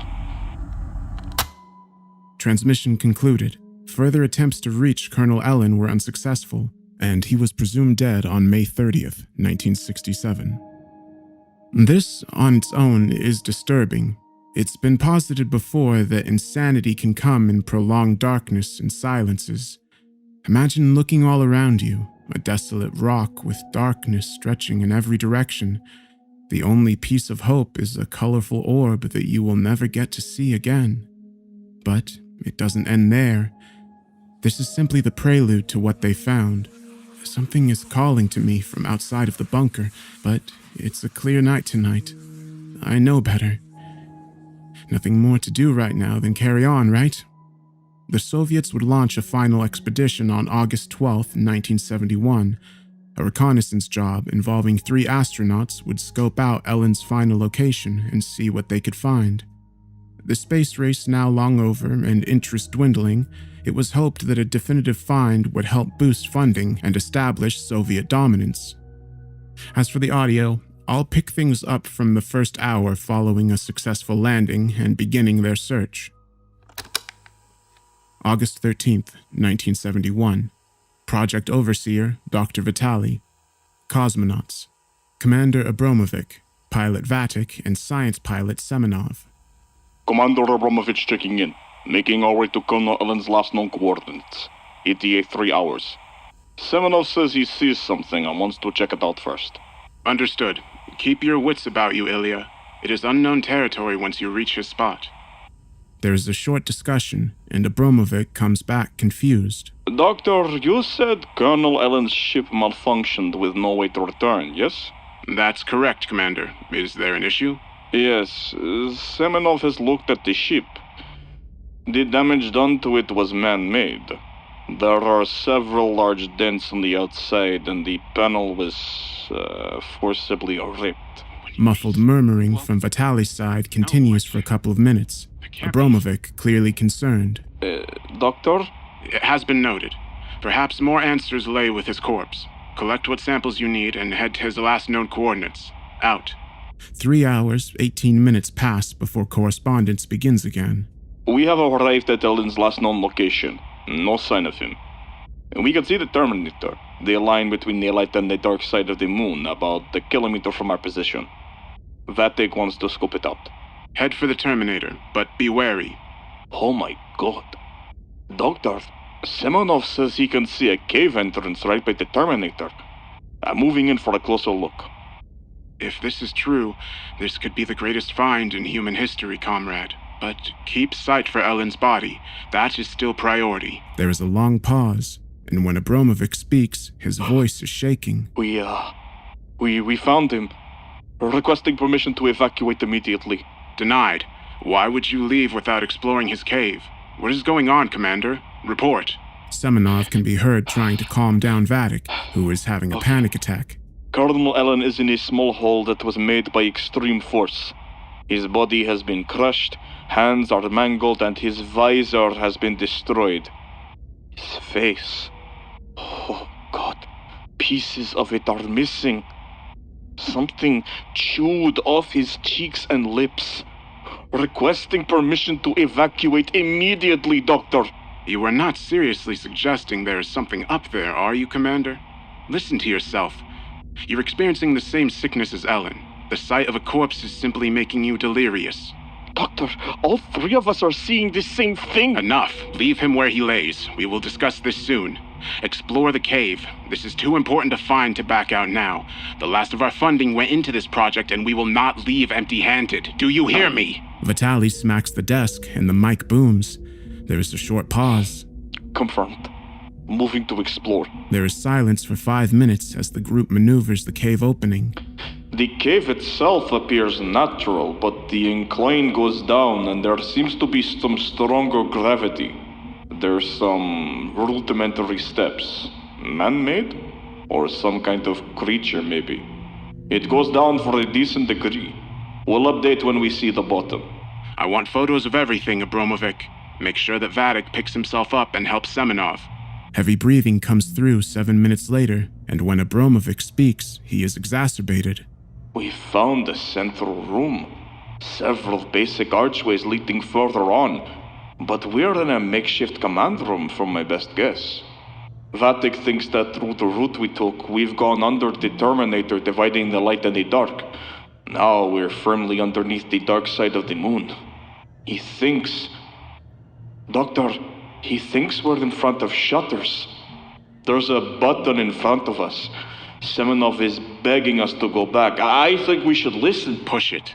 But sir... You will not dishonor our motherland with your hesitance. We are on the cusp of greatness. Push it. Abramovich pushes the button, and the sound of the shutters rising fills the audio. Within 60 seconds, screaming follows. A heavy thud and the sound of glass breaking cut through the static before Abramovich can be heard panting. Oh my god. It's a viewing port. Where are pilots Vatic and Semenov? What is going on? It's a viewing port. It looks out on... No. Abramovich is still panting, assumedly going back up the stairs and on the verge of tears, a mixture of crying and manic laughter. Vitaly is undeterred, but clear stress in his tone. Commander, I need a report. Pull yourself together. When we looked out, Semenov started yelping, scratching at his visor. When that didn't work, he volleyed his head into Vatic's until the visor cracked. He continued while I got away. I didn't look for as long as either of them did, but I saw enough. It looked out at... Oh my god, my fucking god in heaven, what are we? Where are we? Is this a zoo? Doctor, what did you not tell us? I do not understand. What are you saying, Commander? You lying fucking pig! You fat sack of shit! You knew there was something here! You sent us out into die just like Ellen, didn't you? You old fuck! Sending the young to do what dickless men like you could never do! Abramovich's tirade continues for several minutes, words and behavior he had never exhibited in his psych evaluation coming out. Vitaly sounds genuinely unsettled by some of the things he's saying. Commander, we only had an idea of what was there. We did not know for sure. We still do not know. You haven't told us. Please, for the motherland, for those we've lost, tell me what you saw. The angry shouting stops and a low rumble permeates through the transmission. Abramovich laughs and cries. It is hard to distinguish which is dominant. What is waiting for us? What are they watching for? There's a guardian here. It was asleep until Ellen woke it up by getting too close. It wants to make sure we never found out the truth. Oh God, I'll never see my family again. My home. The rumble begins to cause crackling in the audio, and for a moment, another voice comes through. It's Colonel Ellen's. The darkness is good, safe, comforting. We do not need to see what is behind the curtain, behind the fog. Do not look at the moon. For the first time, Vitaly is emotionally distraught. He is shaking, and his lip quivers as he manages to utter one word. Why? It's a terrarium. And something is watching us. Transmission ended. Several days after this, Vitaly was found dead in his home from a self-induced gunshot wound, a telescope still propped up by his window. A simple note by his bedside said, "It blinked, and in that moment, I glimpsed madness." In January 1975, an event would occur that would encourage all involved parties to unilaterally agree that the moon should never be visited again. Various excuses of lack of funding, interest, resources, and so forth have been put forward. All have validity in them, but they hide the truth.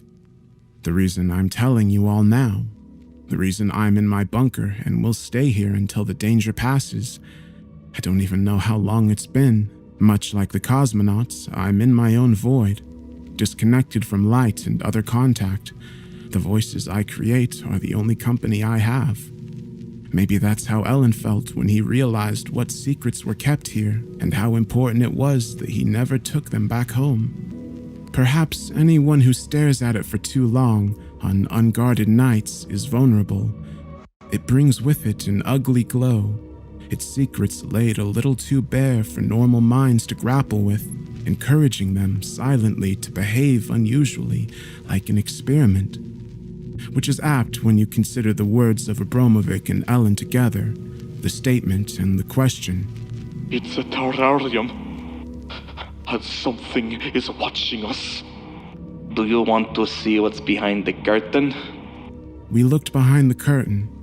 I don't know exactly what they saw, but with every supermoon, it gets a little bit closer.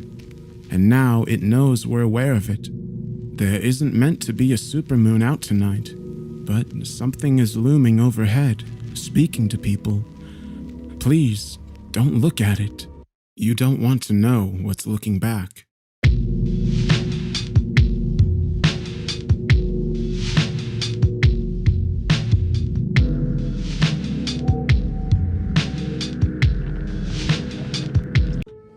Proxima Centauri is a low-mass star that is part of the southern Centaurus constellation. The star is 4.24 light-years away from Earth. If you had a powerful enough laser, it would take the beam of light 4.24 years to get to the star. When you look up at the star, you are actually perceiving it as it was 4 years ago. The current fastest-moving object, made by man, is the original Voyager probe.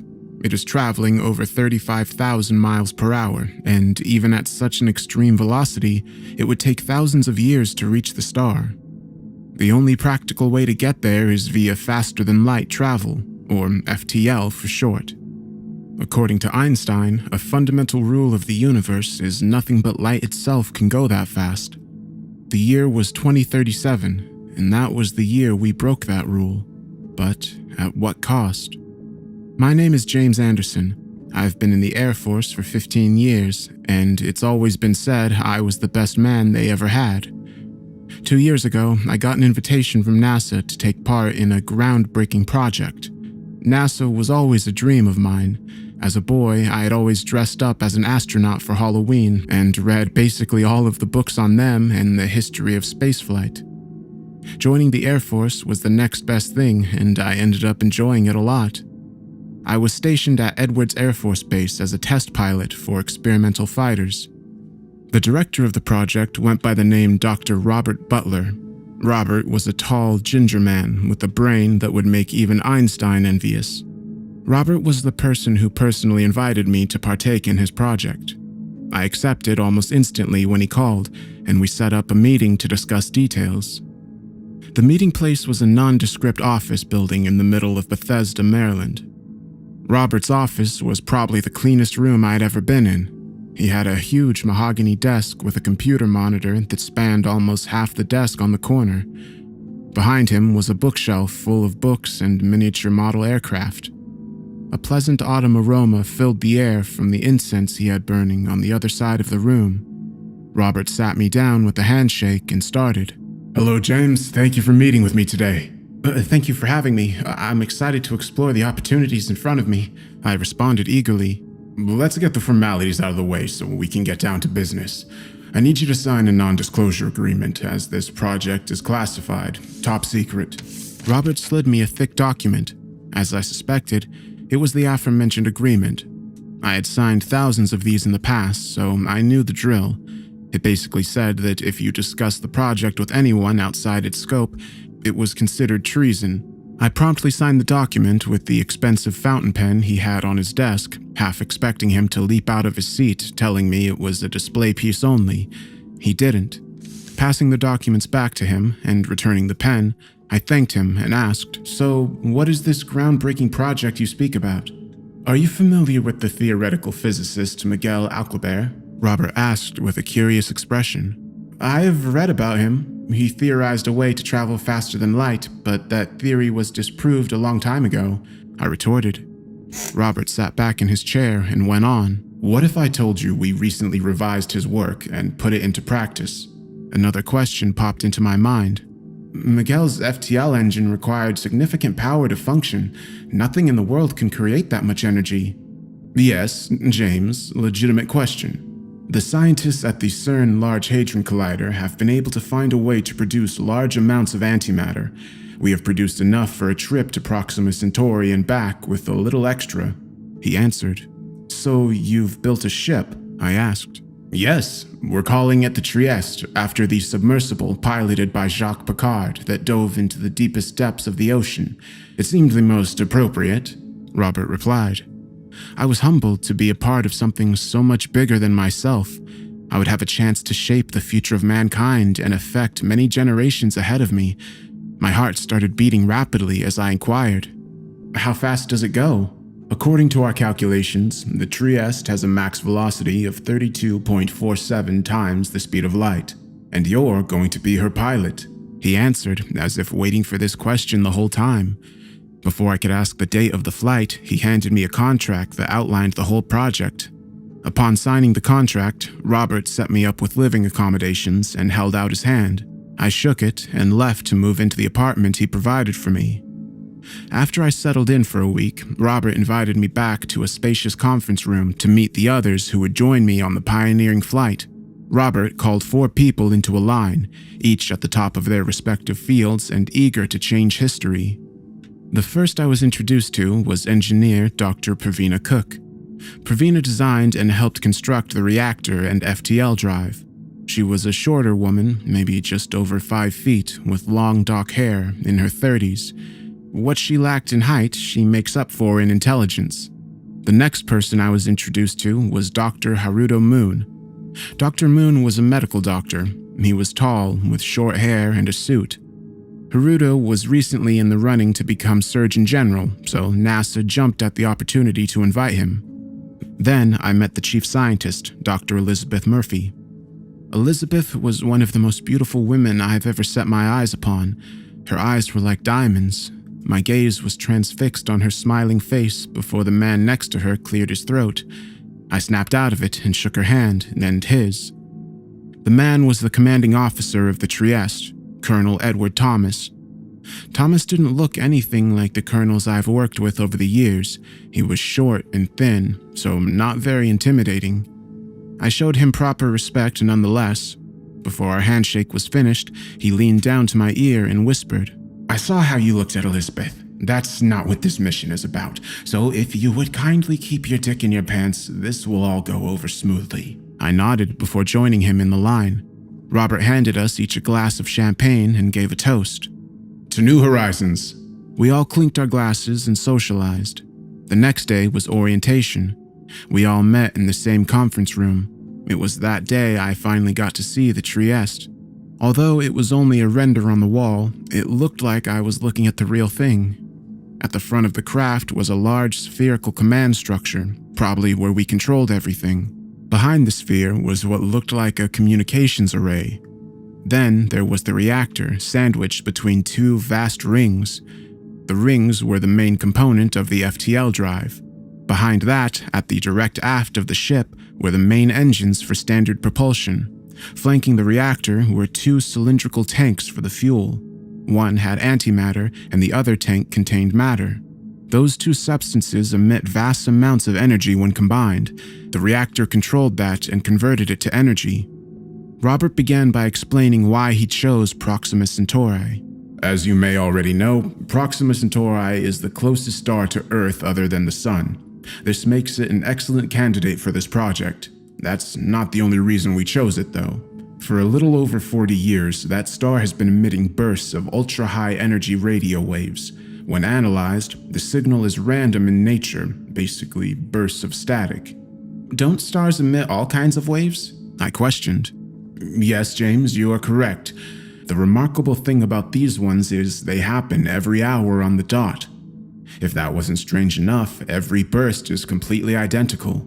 The room fell silent as everyone was in a state of shock. Robert chuckled. That was my exact reaction.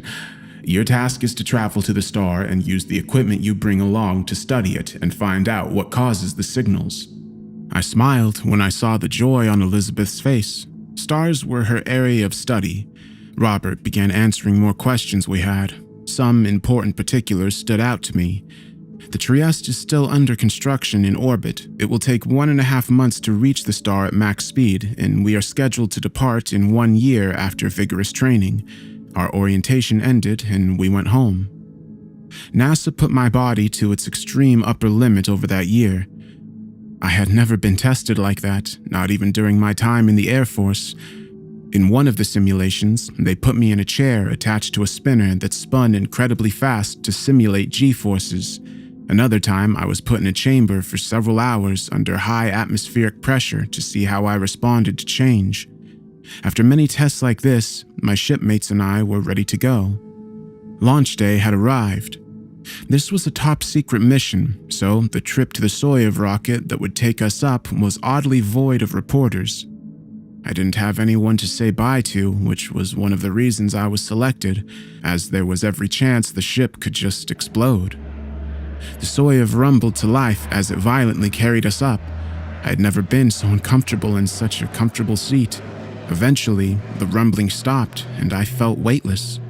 Moments later, Elizabeth screamed, Look! I looked out the window. Before me was the Trieste in all her magnificence. It was surrounded by the scaffolding used to help in the construction. The capsule docked with the ship, and we boarded. Before me was the command center and the finest technology that humanity had to offer. At the front was a single grand console, my console, used for navigation. The ship, oddly, had gravity, although I didn't know how it worked. I hiked across the spacious room to my console so I could examine it. To my left was a small joystick like you'd find on an arcade cabinet. It was used to control the thrusters that steered the ship. There was a camera system there so I could see where we were going. Directly in front of me was an extensive celestial map so I could see where we were and plot courses. Overlaying the map were the controls for the FTL drive, which were simple. Pravina handled the complicated aspects naturally. Finally, to my right was a simple throttle for the main engines and a multifunction display for factors like power levels and velocity. Colonel Thomas said, "All right, everyone, to your stations." Pravina and Elizabeth took their stations on either side of me. Elizabeth's station allowed full access to the sensors and scanners installed on the ship, which she used to study Proxima Centauri. We spent a couple of hours preparing as the scaffolding around the ship was taken away. Robert called over the radio.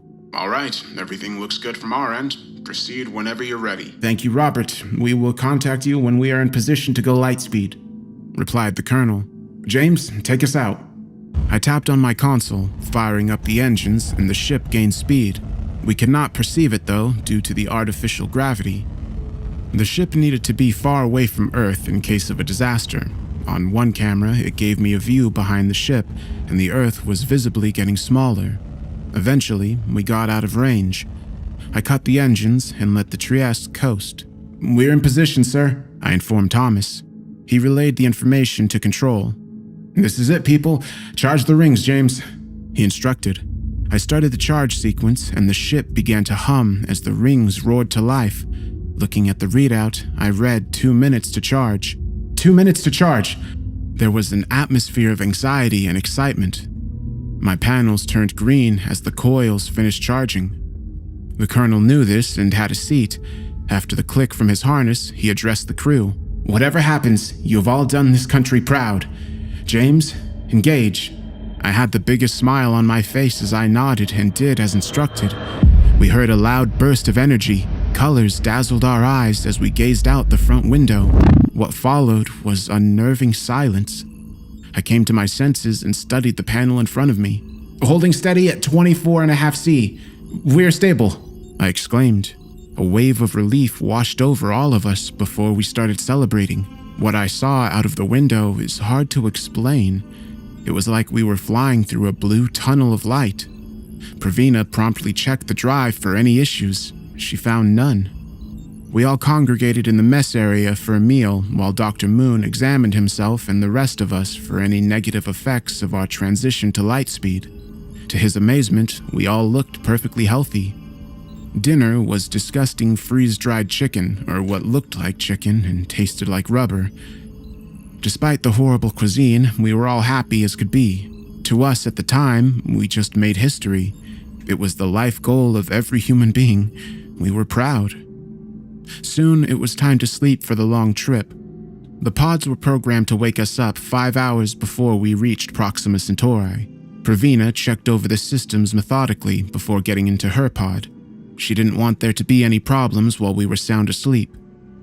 As my pod closed, I felt claustrophobic before gently drifting into a deep slumber. I awoke seemingly minutes later to a blinding light. Dr. Moon and Elizabeth, with those beautiful eyes, were standing above me. She smiled, saying, "We're here, James." I slowly sat up and got out of my pod. The 2 other crewmates were awake as well. Dr. Moon gave me a pill to help me recover from the extended rest, and I got out of my pod. Thomas asked me where we were. The trudge to my console was a little awkward as it felt like I was learning to walk for the first time again. The console read an ETA of 4 hours, 13 minutes, and 53 seconds. I turned to Dr. Moon. "I thought we were supposed to wake at 5 hours, not 4 1/4. "You're right. We had a little trouble with your pod. It wouldn't open," he replied with a concerned expression. The crew and I spent the remaining 4 hours checking systems and getting food in our bodies. It was fish this time, equally rubbery as the chicken. Eventually, it came time to shut off the engines as we had arrived. There was a blinding light out the window. I was looking at another star. It just sunk in, the gravity of what we had just accomplished. I don't think I was the only one with that feeling. Thomas yelled an instruction. "Bring us into orbit of the star, James." With a permanent smile on my face, I acknowledged and used my console to fire up the engines and put us into orbit. "Are we able to filter out all the blinding light?" Thomas asked. Elizabeth spoke up. The window has one. I'll activate it. My heart hit the deck with an audible thud when she activated the filter. I observed the star being covered in green, vine-like structures. It almost seemed organic. Proxima Centauri looked alive.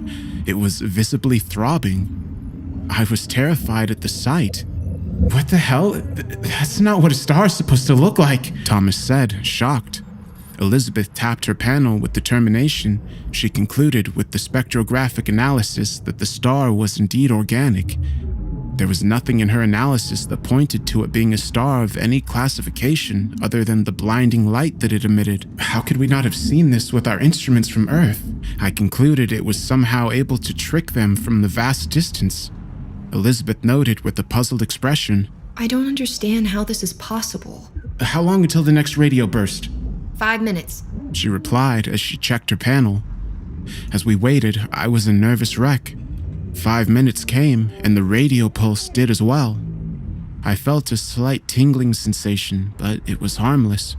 We were monitoring the signal, and it was the same as previously recorded pulses, according to Elizabeth. "What do you make of all this, Dr. Moon?" the colonel asked without diverting his gaze. Moon didn't respond. I could hear soft, high-pitched wheezing coming from his direction. The colonel noticed too and turned around. Dr. Moon was completely motionless.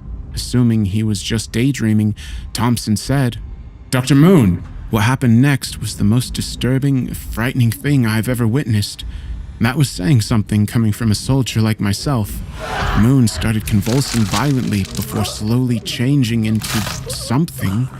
His arms, his legs, his fingers, his toes and neck all grew to double their length.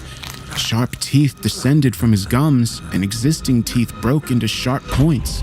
His jaw disconnected from his skull, giving him a gaping, terrifying maw. One of the panels behind him gave a reflected view of his back. His back split apart, exposing his spine, with each vertebrae having long, jagged spikes protruding from them. The same sort of spikes were also protruding from all the joints of his body. His skin turned a dark green color and was ripping apart, exposing bone and a powerful muscular structure. There was nothing recognizable left. I sprinted at Elizabeth and grabbed her arm as we raced to safety. Pravina followed, but Colonel Thomas, rest his soul, wasn't so lucky. Moon, or what we thought was Moon, lunged at him with a high-pitched, unnatural screech, thrusting both arms into the colonel's chest, aided by the spikes that grew on his knuckles. Thomas didn't make a sound, just went limp, with his arms dangling below him. His motionless body was lifted off the ground. I winced with horror. There was an explosion of blood and gore as the creature separated its arms, ripping the already deceased Colonel Thomas in half. His blood-soaked insides were scattered all over the room. In all my years of military service, I'd never seen anything even remotely more disturbing. With no time to mourn our fallen comrade, we moved into the mess hall and closed the door, locking it. The two girls were sobbing. None of us wanted to talk about what just happened or what caused it. Pravina noted, still sobbing, We need to kill it! Nobody ever thought to pack weapons on this ship, as it was a mission of exploration, and this occurrence would never show up in any manual. The three of us collected ourselves, and I cracked open the door. Moon was pacing around the room and noticed me. He produced another loud screech and charged at me. I got back inside just in time, and he started banging on the door relentlessly. Try and find something I can use as a weapon, I said frantically. We may not need one. The main airlock is the room with it. There is a console in the communications room opposite this door that can open it. Pravina said, still shaking with fear. I opened the door, and the creature was in the middle of the room, standing above the colonel as if it was admiring its kill. I threw a piece of metal past it, and the creature jumped at where it hit the ground. I gathered up all of the strength and determination I could muster and bolted for the communications room. The creature saw me and got within inches, but I made it and sealed the door behind me. Moon, as if he knew what was about to happen, pounded much louder than before, almost desperate. I used the auxiliary console to increase the pressure and blow out the airlock. The environment outside the door sounded like a wind tunnel. The pounding ceased. I could hear it frantically claw at the ground before it flew out helplessly. I resealed the airlock and pressurized it. Upon opening the door, both the creature and the colonel were gone, with deep claw marks in the ground and around the airlock. To my horror, I looked up and it had completely trashed the command deck. All the consoles were destroyed with no way to use them. We were dead in the water with no way to control the ship. They both took on my shocked face when presented with the carnage. "Can we activate the drive from the reactor room?" I asked Pravina. Yes, but we would have no navigational control. She replied skeptically. With haste, we made our way to the reactor control room. The room was dissimilar from the rest of the ship. It had an industrial design. Pravina did her magic to try and charge the rings before another burst. There was no way to know which one of us would change into that thing. Her fingers tapped away at an inhuman pace. She froze. No! What? Elizabeth and I responded in unison. The rings aren't charging. The creature must have hit one when he flew out of the airlock, She said with a defeated look on her face. I felt as if the entire universe was trying to kill us. The three of us went to a window. We were shocked to discover that there was a deep gash on the side of one of the rings. That meant the only chance we had was the main engines. We could get far enough away and try to fix the rings with a spacewalk. We had no way of knowing how far away the pulse had an effect and wasted no time starting them up from the reactor room. Pravina put all available power through the engines, including the power from life support. 30 minutes later, we were going fast enough that I could perceive the organic star drifting away slowly. There was 15 minutes until the next burst.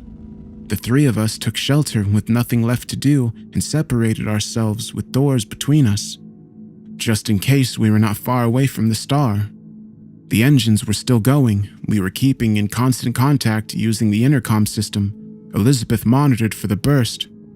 The three of us had never been so scared in our lives, as we now knew what was potentially about to happen. Our fate was inevitable. The burst came and went. The two started sobbing again. As far as I could tell at the moment, we were all safe. I broke down with relief, as it was one issue we no longer had to deal with. One of them stopped crying. "Elizabeth?" I called out. I'm here, James! I'm here! Elizabeth cried. That same screech came out of the speakers. It was so loud, my eardrums were in searing pain. I called for Pravina. It was already too late for her. She was in the pod room. Elizabeth was the only thing on my mind at that time. I had a clear path to get to her. She was in the communications room. I went over and joined her there. We had an hour left. The two of us knew there was no chance of repairing the ring without Pravina. Pravina started pounding on her door as the transformation was complete. I'm recording this from that room with Elizabeth. I don't know if my story will reach Earth. Even if it did, it would be too late for us, as it takes a whole 4 years with light-speed communications. We are just too far away. Pravina just busted out of the pod room. She knows where we are and has been trying to get to us. I don't know how long we have left. I don't know what will get us first, Pravina or the next burst. All I know is I don't want to die in either fashion. I'm contemplating evacuating the air from this room. Elizabeth agreed and started sobbing uncontrollably. The air is getting thin. Humans can survive about 6 minutes without oxygen. It is an agonizing death, but it is far better than the alternative. I do not regret going on this mission. Neither does Elizabeth. We are fortunate to make our world proud. If you are hearing this message, please stay away from Proxima Centauri. It is not what it seems. The room is now completely void of oxygen. Elizabeth has gone unconscious. I'm devastated, but I know I won't be that way for much longer. Only one thing left to do. Send.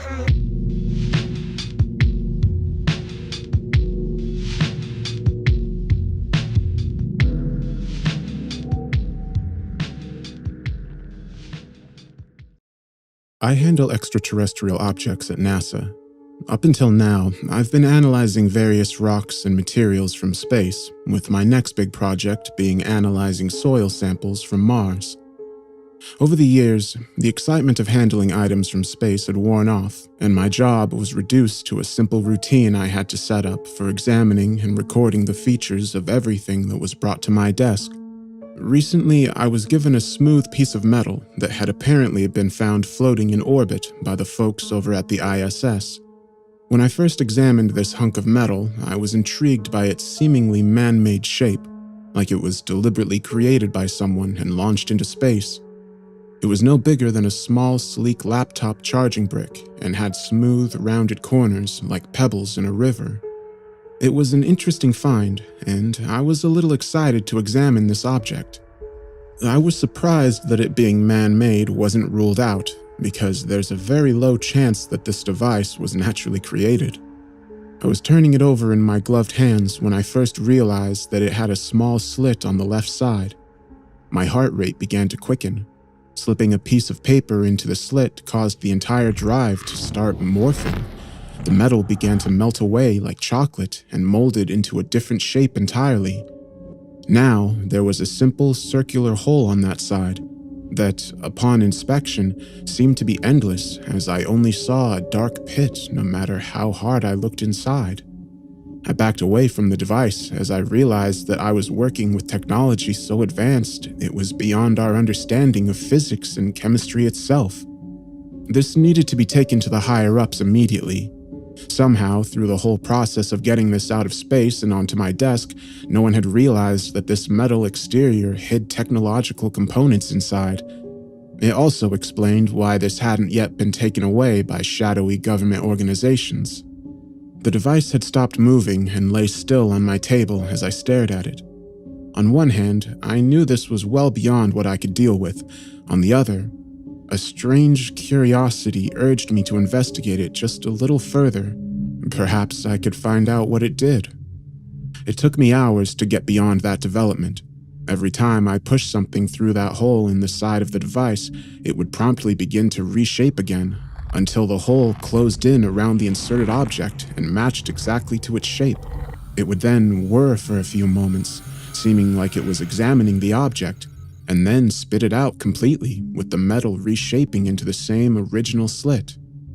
I was getting more and more worried as time ticked. My face felt hot and my hands clammy. I was about to call my boss to hand this over to the higher-ups before I got in trouble when I got a crazy idea. After pushing everything from pens to metal rods into the hole, I decided to put in a simple USB-A connected cable into the hole. It was a random idea, possibly inspired by the fact that the last thing I had in my drawer was that cable, and it was the only thing I hadn't put into the device. As soon as I put the connector into the side of the device, it began to conform to its shape and whir once more. A loud beep filled my entire office. The machine didn't reject the cable and instead kept it inside. My heart began to beat in anticipation as I plugged the cable into my personal laptop. I jumped when the laptop identified the device as a hard drive. It was simply named G.S.S. drive. I opened the drive, and inside I found one file in a folder. The file was a simple PNG image which depicted the logo of G.S.S., and under it revealed what the acronym stood for: Global Space Agency. I didn't have time to ponder over the existence of this organization, and instead backed out of the image to click into the other folder, fueled by curiosity. It took me a moment to register the size of that folder. The entire folder was 6,000 petabytes. I quickly called my boss and explained what I had found. He didn't seem to buy it, but promised he'd come as soon as possible and take the device off me. Somehow the fact that I was about to lose this device made me want to dig in just a little further before I gave it back. I knew I was digging my grave, but an urge to know what was inside had overtaken me. I clicked back and quickly checked the hard drive's capacity: 10,000 petabytes. My stomach twisted into knots as I realized that this small hard drive had a capacity more than the modern internet. Only curiosity lured me in and enticed me. My want to explore this drive overtook the growing fear and anxiety that was building up in the back of my mind. I should have handed the drive to the higher-ups and let them deal with it. Much of the folders inside the main folder contained thousands and thousands of files that were all unrecognizable file types. My computer was unable to open or process any of them, and as far as I knew, these file formats did not exist. I found more images of various devices, vehicles, and weapons that seemed impossible to build and defied the laws of matter. However, I didn't have to look far to find a folder titled Hear Me. Inside, I found an audio file that details a disturbing and horrific notion. It explains the existence of the drive and why it's here. I'll play the audio for you so you can hear it yourself. File name. Message from 2299. I don't know who you are or which timeline you exist in. I don't know what date it is for you, and I don't even know if you're a human. As you can see, this is a desperate attempt at making contact. The past needs to know of our mistakes so they can be avoided. Throughout time, humankind has learnt from history, but never from the future. This is, I guess, a learning opportunity to not go down the same path we went. During the year 2050, there was a second, you could call it an industrial revolution. I'm assuming you know of the Industrial Revolution since you have the technology to be hearing this message at all. This Industrial Revolution was a revolution of technology, a massive technological boom built up by the decades of innovation before it. It was a time in which different discoveries from the previous decade came together and allowed us to redefine our devices forever. Soon enough, self-driving cars were replaced by a network of teleportation hubs that broke you down to the very atoms and rebuilt you on the other side. Not to say there weren't accidents, but medicine had advanced to such a degree that death had become a concept of the past. Several thousands of people began to live as minds on humanoid robots in the first few years of this technology's development. Quantum computers were replaced by cybernetic chips. Our own buildings evolved into smart skyscrapers that extended to the brink of the atmosphere. We didn't even spare the oceans, as they soon filled up with skyscrapers and underwater cities. When humanity finished conquering the Earth and rid it of all its other life, they realized the mistakes they had made. Several countries began to destroy cities and build them underground instead to encourage a natural environment on the top. It wasn't climate change that killed life. No, that was realized ages ago. It was the rapid loss of habitat as the population extended beyond the Earth's holding capacity. The only animals and plants that were left were farming necessities that humanity needed. Unfortunately, they could not form a complete ecosystem, and so the environment continued to suffer and break with no solution in sight. So, humanity took to the stars. In a short span of 100 years, all of the planets in the solar system had been terraformed. From the hot desert of Mercury to the icy oceans of Jupiter's moons, people had found a way to live there. The populations continued to expand throughout those years, and somehow began to exceed the capacity of the entire galaxy. What many people didn't realize as they terraformed planet after planet is that they could not create life. They could not build the environment that they had destroyed back on Earth. I was one of the few self-proclaimed space explorers. Like the sea explorers back in the days Earth was Earth. Our job was to find more livable planets that could be terraformed quickly and efficiently. We didn't have the technology to terraform every planet, but planets like Mercury took a lot more time and energy to transform because, after all, we couldn't literally move the planet from its orbit. Given another century, though, I doubt we wouldn't be able to do it. Experimental wormhole technology had gone into development a couple of decades earlier. Space vessels with this form of transport built in were given to anybody who wished to explore space alone, millions of light years away from the closest human. These ships could construct wormholes to another given location in space and pass through them, skipping millions of light years of travel in the process. Just like that, humanity once again began expanding through the observable universe like cracks slowly forming in glass. We encountered no other life form throughout our exploration and believed we were truly alone, until I visited Croton 42A. The planet had deep blue seas and continents full of strange animals. They seemed to be early in their evolution, not yet intelligent. When my ship first landed on the planet, I quickly realized that the atmosphere matched that of the original Earth, rich in oxygen. The planet was an exact duplicate of Earth. In the vastness of the universe, statistics had created a similar planet, I was far, far away from the closest space station. There was no way for me to communicate my find. I didn't explore the planet any further, careful not to disturb the environment and avoid any other possible intelligent life forms that I had not yet seen.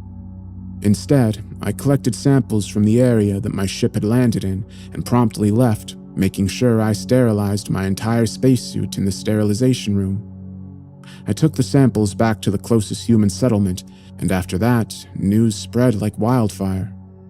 I became somewhat of a celebrity, a legendary space explorer who had found a utopia for the wealthiest of people, and had, most importantly, found more life in the bleakness of space. It wasn't just me that went right back to the closest human settlement, though. Something had survived the sterilization chamber and came right back with me. It had spread across my entire spaceship and to every person I had contacted. It jumped from person to person and spread quickly. Throughout all these decades of innovation and advancement in technology, we had forgotten one thing. When humanity began to take over the planet, they also eradicated all bacteria and viruses, effectively making sure no one would ever get sick. Medicine advanced too quickly for its own good, and with this growth, it left a gaping hole in itself. A simple virus from a planet millions of light years away began to conquer us, just like we had done to the stars. Just like we had built large networks of heat and light energy converters around the stars, this disease began to surround us. In the first year, half of the entire human population died. The symptoms were simple.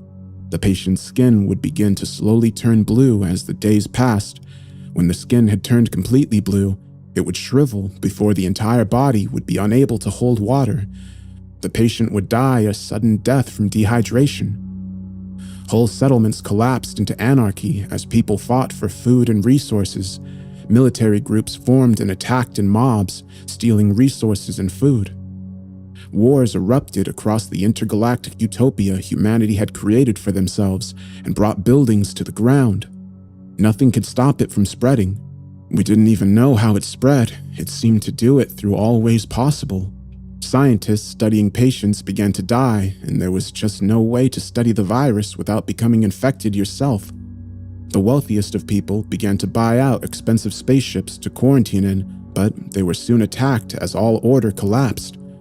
For a few short months, the chaos and war lit up whole planets like fireworks in the sky. With our advanced weaponry, humans became desperate, animalistic versions of themselves, scrounging for supplies and food while all carrying the virus and transmitting it everywhere.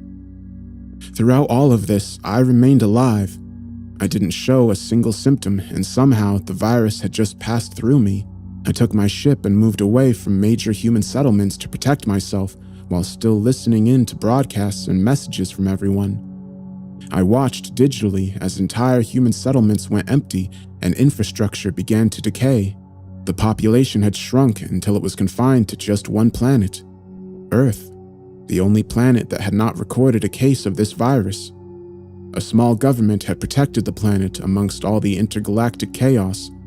The people on Earth thought that was the end of it, that they had somehow survived against all odds, and that it was up to them to rebuild the intergalactic empire that we had formed. A mystery case stomped on those ambitions and eradicated the rest of the population. After days of not getting a single broadcast or message, I realized that I was possibly the last of my kind in the empty, hopeless vacuum of space. I visited the abandoned colonies, desperate to find a single human being other than myself, but all I found were the bodies that the virus had left behind in its wake. I have somehow not become infected yet. The virus had spared me and at the same time sentenced me to death in the loneliness of the stars. As this century ends and a new one starts, an entire era begins. A new era without humanity, an era in which all our settlements will begin to collapse into dust until there is no mark of us left in the universe. Sometimes I wonder, what if that's what had happened to all the other life? I returned to the planet that the virus had originated from and decided to spend the rest of my life there. Even after taking my spacesuit off and breathing in the sweet, fresh air, the virus won't infect me. I'm somehow the only one immune out of the trillions of people that succumb to this disease. before I end my miserable existence, I've tasked my ship's AI to record and deliver this message on my ship's main hard drive. It will open a small wormhole and try to send this into the past, a technology that I have personally been working on myself ever since the whole human race went extinct. My ship's AI helped me greatly, and I was able to hopefully achieve what all of humanity hadn't yet: time travel.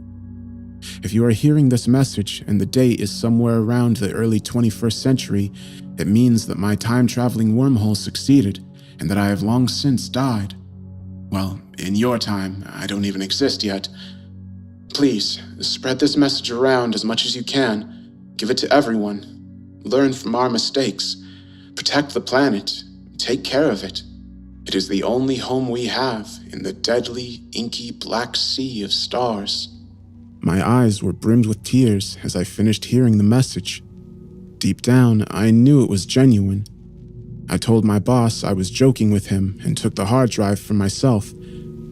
I'm sharing this message here before it's taken away and hidden. If it really is true, then it may be the only chance we have.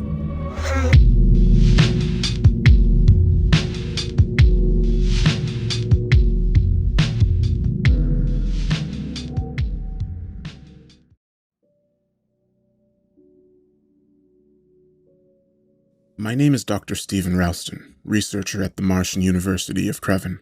What follows aren't really research notes as much as they are a way of keeping me sane. I need them to truly grasp the magnitude of our discoveries, to keep the order in my mind, if you will.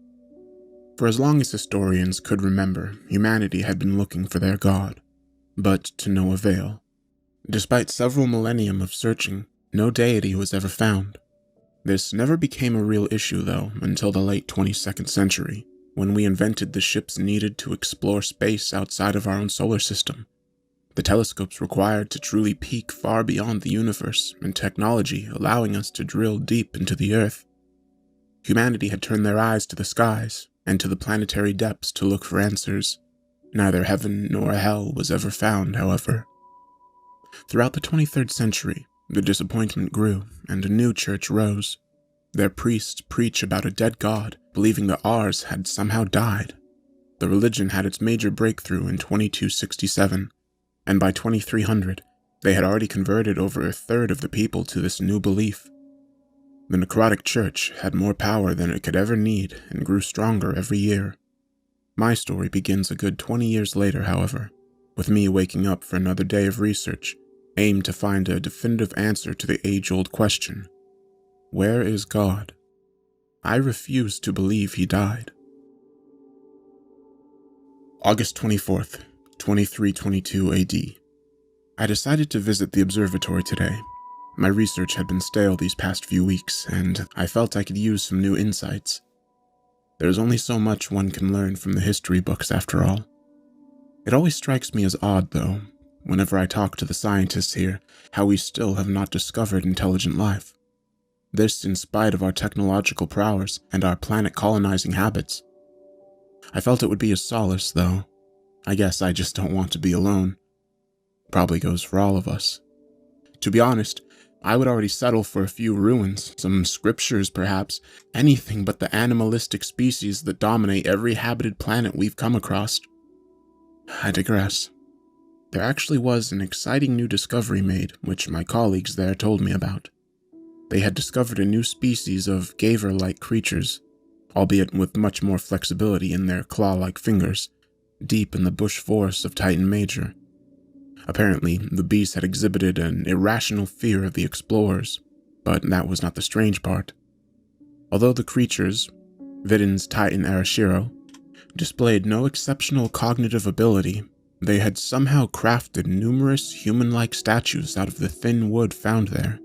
The statues vary greatly in size, from a few inches to close to 10 feet, but apart from gender differences, they are almost exactly the same. I do not know what to make of it. Adam and Eve? Eden? I need some sleep. August 27th, 2322 AD. I received a message from Gerald as I woke up today.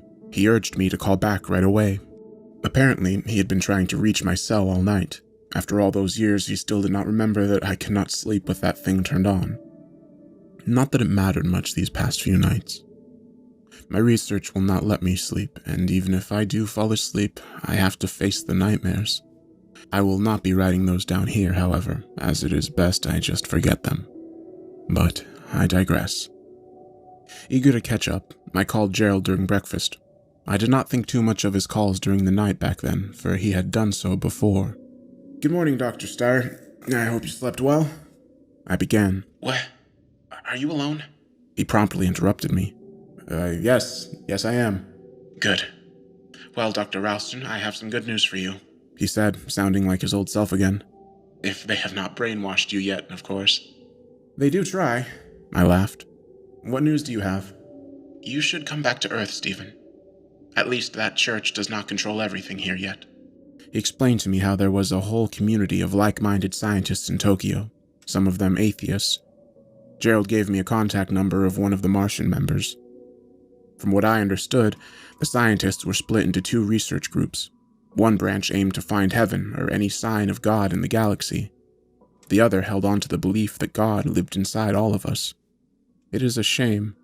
I know Gerald to be a firm believer of the latter, for it would be a pleasure to work together again. Searching the galaxy sounds like a much more exciting prospect, however. August 30th, 2322 AD. Church confiscates alien artifacts. Read the heading of the news website today. Can you believe that those priests actually did that? The first alien craftsmanship we ever found, and they are claiming it and probably burning it soon too. No scientists will be examining those wooden statues. On a more cheerful note, I finally met the other scientists Gerald had told me about. The Martian chapter operated in a state-of-the-art research facility on the crater plains near Creven. I was able to explore the entirety of it, with Chief Researcher Dr. Havard as my guide. He explained to me that they had found several rich benefactors, mainly older religions, to take care of the financial aspect of their research. Most of the funding was used on the observatory, however, and it was magnificent. The telescopes were unlike anything I'd ever seen before, both in scale and effectivity. Furthermore, Dr. Havard assured me that those were not even the most advanced models they had. In the hallway stood a number of brand new telescopes, still wrapped in their packaging, and several parts of a legitimately giant one laid scattered across the floor. I also took the opportunity to ask him about the news I had heard today, though I wish I had not. "You heard the news today?" I asked, "about the church's latest confiscation." "Yes, I did." He nodded, "And I'm afraid there is even more to it than that. Come, walk with me." He led me through a series of highly secured doors into another wing of the research center that I had not yet seen. We entered a large chamber that was stacked to the brink with computers. There were huge touchscreens on both walls and at least a dozen engineers manning the technology. "This is what I like to call the war room," Dr. Havard said. "In here, we gather all the information we can on the necrotic church and their activities. Now, about today's news, we have reason to believe that they did not only confiscate the statues, but exterminated the whole species that crafted them as well." He spoke. "What? Who knows what could have been found out by studying those animals? These thoughts will not let me sleep. What could the church be planning?" September 10th, 2322 AD. The workload over the last few weeks had been enormous, and I had not had much time to write down my thoughts. These are turbulent times, but I will get to that later. Now, since I am one of the scientists at the facility without extensive prior knowledge of astronomy, Dr. Havard had me doing mostly paperwork. I had to check the planets that had already been discarded by the other researchers to make sure that they were nothing special. Check reports on the church in the war room, and listen to the incoming radio signals, or rather radio static, from outer space. Most of it was not that exciting, but it left me plenty of time to talk with the other scientists there and focus on my own research. It was not so bad at first, but then the church began tracking us down. To make matters worse, we could all follow it in the war room. We could see how the bastards were systematically hunting us all down, forcing us to slow our research and keep a low profile. I have to admit that I was, and still am, frightened. The facility itself is pretty secure, but the risk of getting caught in your own home grows day by day. It feels as if we are running out of time. With so many of my colleagues being captured, my workload increased immensely, and I even got to help with the telescopes. It was then that I was finally initiated in the true progress that the facility had already made. Something out there in the galaxy was moving, and we had no clue what it was. The only proof we had of its existence were our calculations, seeing the light had not even reached its part of the galaxy yet. But whatever it was, it had our whole facility confounded, as it did not seem to follow any of the laws centuries of scientific progress had come up with. 1. Our object does not move in a logical pattern and appears to be unaffected by gravity. 2. Our object seemingly pulls and releases other celestials in its vicinity at will, without any kind of foreseeable pattern. September 11th, 2322 AD. Those are not even the most disturbing things about whatever we found out there. I was not even supposed to be clued in about what follows, so perhaps I should not record it either, but I do not feel like I have a choice anymore. This is too much. Here is my attempt at transcribing my conversation with Dr. Havard, as he had called me into his office today. "Dr. Ralston, have a seat. Tea?" He greeted me. "Well, I don't mean to be blunt, but why did you call me in here? There's just so much work." "Ah, yes. You picked up on any signals yet?" He answered blankly. "Well," I began until my eyes met his. "Fear?" "There is a reason I called you in here, Stephen. Our numbers are dwindling, and seeing as how you've helped greatly over the last few weeks, you deserve to know." He sighed and handed me a file. It was about the galactic anomaly we had discovered. The calculations show that our object's gravitational pull is so strong, so very powerful, that it is affecting the orbit of this very planet, as well as every other one. What? But we are dealing with something far beyond what we thought was rationally possible. Beyond what we... Dr. Havard fell silent for a moment and then looked up and started whispering something of which I could only decipher the word life or alive. I was frightened already. It felt as if I just stood there for hours, not knowing what to do.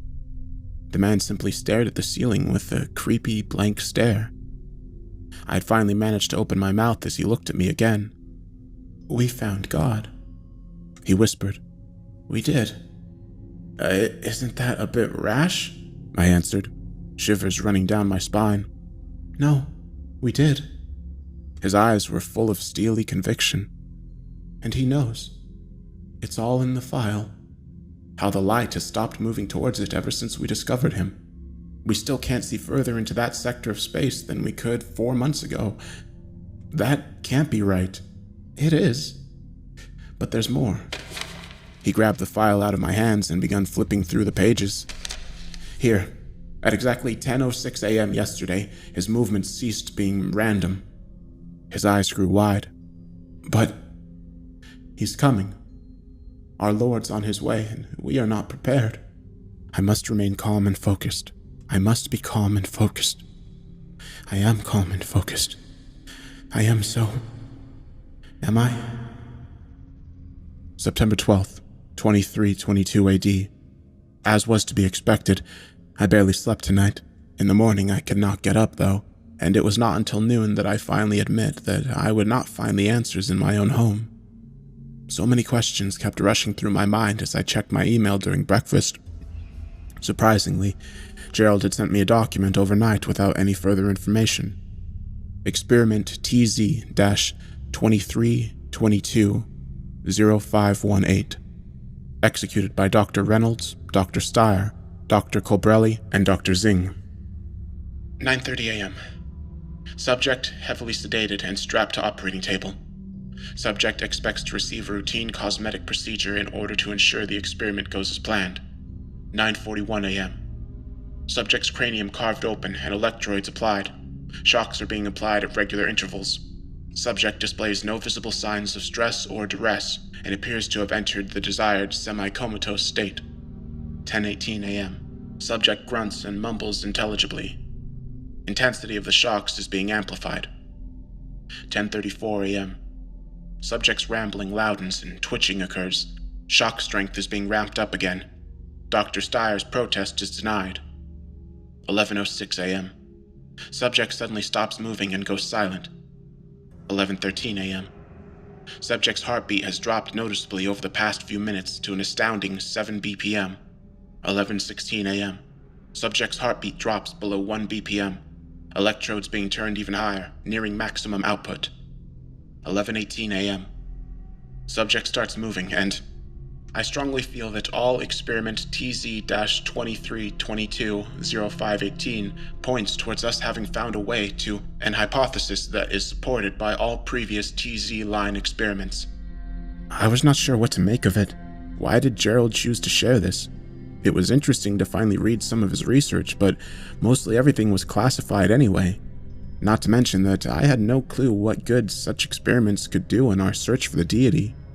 It took a while for me to be able to leave the comfort of my home and head to work, at which point I was called by an unknown number. Reluctantly, I answered the call. Hello? Who is this? Steve, listen up. I don't have much time. Gerald? What? Did you read the file I sent you? Yes, but... I'll be at Creven tomorrow night. You need to meet me at the Pelican on Desmond Square at exactly 8 p.m. Gerald, what the hell? 8 p.m., Steve. You have to be there. Gerald? Silence. What is going on? Any answer will do. Then, when my stressed-out self finally got to the research facility, there was no one there. Not a single soul. I carefully walked through the empty hallways as the lights were lit where I went. In my mind, there lurked something behind every corner I took. I checked my cell. No calls, no messages, nothing. Moreover, Dr. Havard would not answer his. I tried calling my other colleagues, but none of them picked up either. Strangely enough, however, most of the systems were still up and running. All of them were seemingly working towards identifying the entity rushing towards the Earth. I had trouble understanding the huge chunks of data most of the screens showed without Dr. Havard, though. There was one screen that did catch my eye. The big one in the center of the room. It showed the entity itself and the insane speed in which it was racing towards us. The thing was hidden in a black cloud and the images were not sharp, but I could see it nonetheless. I could see the dark tendrils protruding from the smoke and the thousands of eyes it seemed to have. This moon-sized monstrosity, it could not be. I fear for the others. I truly do. September 13th, 2322 AD. I stayed home today, despite the nightmares I battled all night. At this point, I felt that even the horrific imagery, the paralyzing fear, and even the auditory hallucinations my mind plagued me with were preferable to the outside world. We were all going to die horribly anyway, I figured. At least I would pass in the comfort of my home, though possibly insane. There is no point in denying it. This morning I had effectively lost it. Things bettered, however, and from 2 p.m. onward only minor hallucinations remained. I kept hearing a faint yelling, for example, and a deep, hushed voice calling out my name. Now, psychiatrists would probably not agree with my analysis, but I blame it on the lack of sleep. What was a lot more worrying was that I still had not heard anything from the research facility. Oh well, I figured I should try focusing on other things. I switched on the television to distract me for a while. The channel offered me a dozen different documentaries to pick from, and I picked one about the growth of London as the first multi-layered metropolis. Anything to keep my mind occupied. Why was the clock ticking so slowly? The documentary itself was not incredibly interesting. The host tries his best to give an exciting trip through the city, but everything seemed bleak and gloomy, and it had an effect on him as well. His demeanor grew more depressed and joyless by the minute. And that was not the only thing that changed, unfortunately. The people he passed no longer went on with their daily lives afterwards. They dropped whatever they were holding and watched with dark, hollow eyes. It was not long until Patrick realized this too. It would appear that some of the citizens here have taken a dislike towards foreigners. But I'm quite sure that... He paused. Oh, you are here. He spoke as his eyes turned black. They all began staring straight at me as more and more people entered the screen. What the hell is going on? Christ, save me. Save us all. Save us now. Why? I only remember switching off the television and running outside in a moment of primal fear. There is no memory of how I got to Desmond Square hours early, 4:37 p.m., but at least the voices are gone. Whatever it is that is haunting me, I'm sure that it will not strike me here with all those people around. One of them was Gerald. He was pale and thin, having lost at least 30 pounds, and he looked to be tired beyond belief. I had a feeling he would be early. You've always been curious, he said. Come, walk with me. I followed him as he walked towards the park. Did you read the notes I sent you?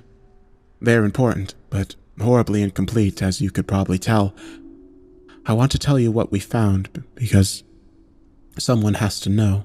You are not going to make the research public? I asked him. They would never let us. My entire team is dead, Stephen. The church killed them all. Why? What did you find? They believe that we might have found God, Gerald said bitterly. Did you? I fear not, but believe me when I say that not a moment goes by that I hope we did. We found something, though, but you'll have to take my word for it, as all of our research has been destroyed. He left a dramatic pause for a while. We have discovered an entity that dwells within all of us, seeing what we see, hearing what we hear, and ever so slightly controlling what we do. We first made contact with it during the experiments I sent you. It would appear that the constant shocks we applied on our test subject had awakened it. We tried communicating with it, but soon our limbs were no longer our own. We were forced to kill the subject and report all of our findings to the necrotic church. All of this without our consent. He sighed and sat down with slouched shoulders. I don't even know if I choose to tell you this, or whether this all fits in this thing's master plan. We just sat there for a few minutes until I finally knew what to say. So, does the church think you found God? I doubt it. I think they just don't want our research to get public. Not even those lunatics could incorporate that in their beliefs. Imagine what it would do to them if God turned out to be alive and almost tangible. Then what can we... He grabbed me by the shoulders and stared straight into my eyes as panic reigned in his pupils. You must listen. Do you realize what we're dealing with here? Everything we've ever looked at, everything we've ever cared about might be a lie. He started talking faster and faster. The reality we breathe, that we think we live in, is warped, twisted beyond our comprehension. Gerald, listen to me. You need to calm down. We can't know, Stephen. We can't be sure anymore. What? What can't we know? What lurks beyond the edge of our perception? Gerald whispered with an empty look in his eyes. Gerald, snap out of it! Do not trust anything, Stephen. Gerald suddenly took a step back and reached inside his pocket to take out a small handgun. I remember yelling, "No!" like they do in movies. I remember the blood, the gunshot, and me running away. Gerald died today, and I have the feeling that he will not be the last. I do not know what is going on anymore. The hallucinations are gone for now, but I still cannot quite grasp what Gerald was telling me. What is even real anymore? Is there really something racing towards Earth? The television shows nothing but static anymore, or am I imagining things? I feel like a pawn, but whose game are we playing? September 14th, 2322 AD. It is becoming increasingly difficult to write in here, though those two burden me immensely through every hour that I fail to catch sleep. Not just because my dreams haunt me and break me through the horrors they make me watch. It is because I have been crying tonight, endlessly and almost violently. I witnessed my best friend's death. No, his murder, and I cannot deal with it. What brought him to do that, and why will these tears not stop? Are these tears, through the constant damaging of my notebook, being used to stop me from writing? Am I becoming as paranoid as Gerald? Do I really believe that there's something controlling us? I am fully aware that these are the words of a shaken, sleep-deprived, and traumatized man, but I still cannot bring myself to rip them out of this book. It is 3:15 a.m., and I am afraid to close my eyes. I must have fallen asleep eventually, because I do partially recall a dream I had. While some parts are vivid, others seem to have been oddly blurred out.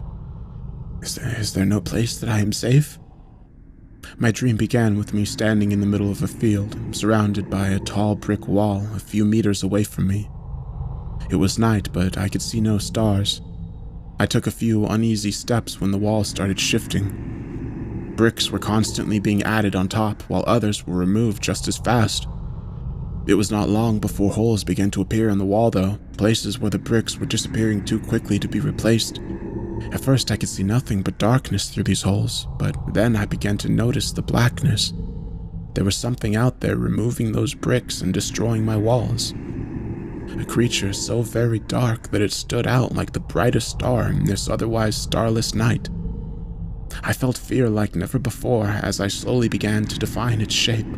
Long, elongated arms made their way through and reached for me before scratching the walls in frustrated rage as I backed away again and again, my heart pounding in my chest. Suddenly, the limbs pulled back, and for a few heartbeats, everything was quiet again. The wall had stopped shifting as a prelude of something much, much worse. Something out there, outside of this little bit of shelter, was roaring. If it could even be called that. It placed two hands on the sides of the holes and started pushing. Long, bone-like fingers grabbed onto the wall, which was now clearly cracking. Its hands pushed the bricks out of the way as if it were simple specks of dust. It was only then that I finally got to see its face, greeting me with a terrifying smile that would befit a psychopath. It opened its mouth to reveal the void within, and I recall thinking that I should recognize that face before it all went black and I woke up, sweating and out of breath. I had woken up to laughter of several tall shadow-like figures standing around my bed. I tried to scream, but they just kept staring. I tried to open my eyes, but nothing was changing. That's when it all became a blur. I remember wondering why they were not moving, but I woke up, sitting outside on my balcony. My legs were hurting, and the pain quickly urged me to stand up. Somehow I had been sitting in the lotus position, which I had not been able to do since I was 14 or so. Are there any words for my confusion? Am I really still sane? I forced myself to eat something, but practically had to force the omelet down my throat.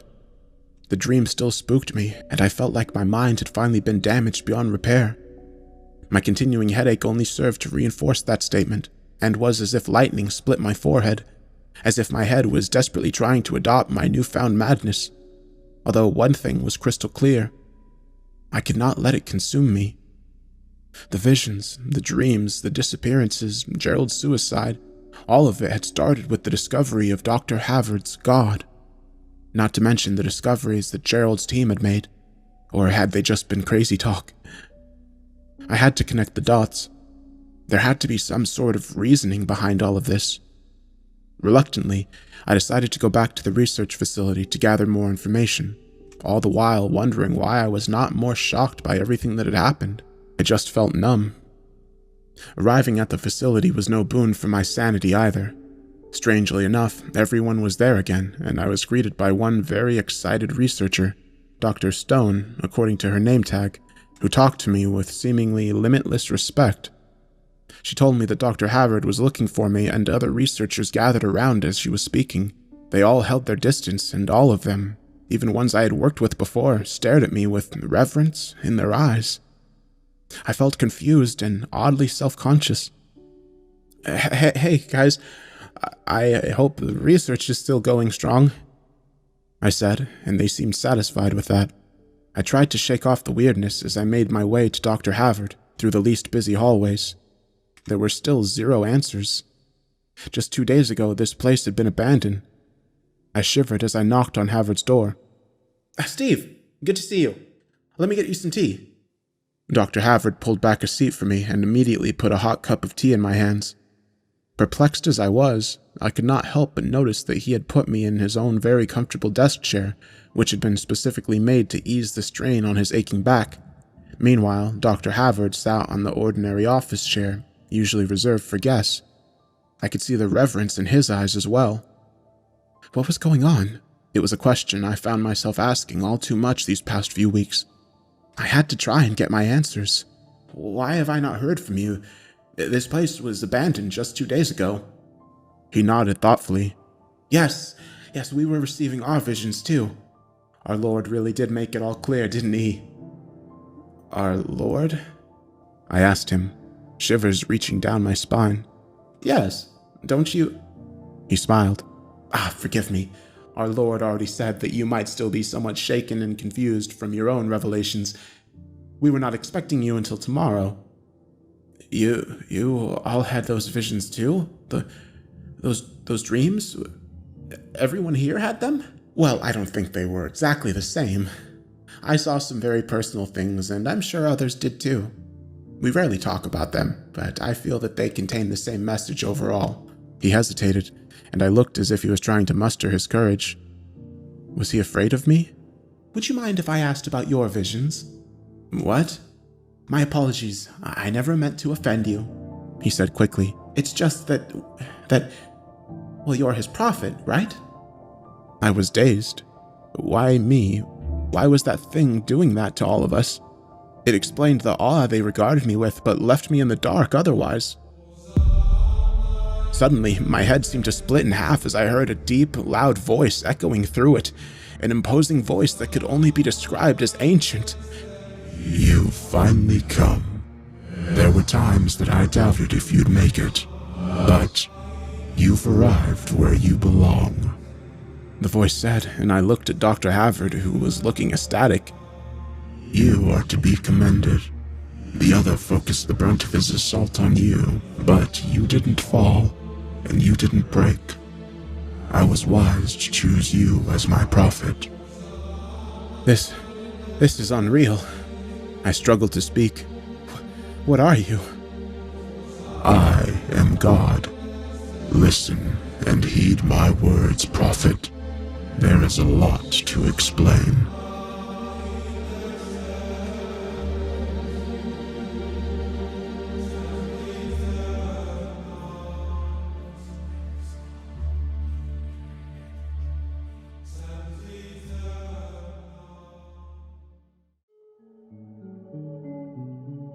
My best friend sent me a strange note. When I read it and knew what it meant, I felt the need to vomit. And that's exactly what I did. I vomited and tried to finish it. I wish I hadn't read it all, because of what it meant, because of what it would do to me. Dear Peter, there are a lot of things that I want to say, and not enough time to say them all. I wish I had more time with you. How long has it been? 8 years since you left us? I know you said that you wouldn't come back here, and so far you've kept that promise. I hate that I'm going to make you break it, but you need to come back. There's something wrong here, with the island itself. It's sick, Pete.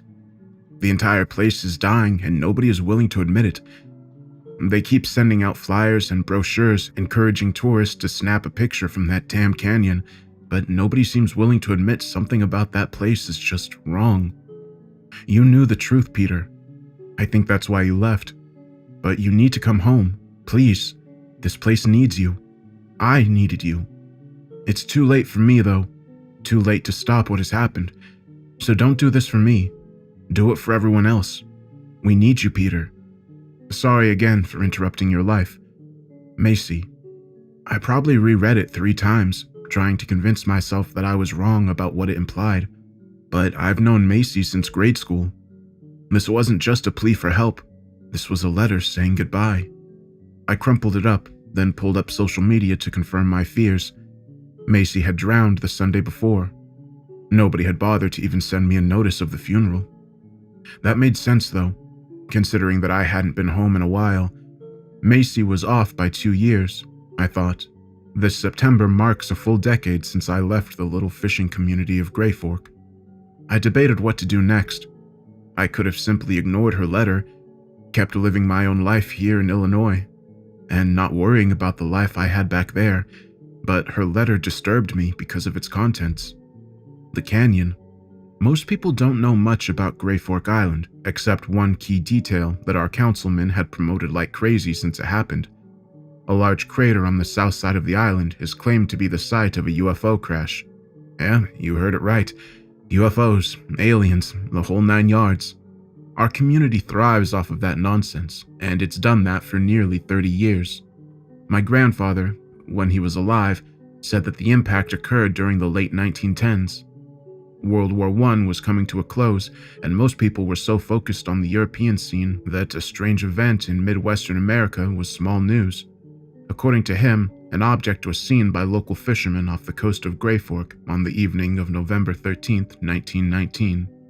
It was said to be long and silver and glowed brighter than a star.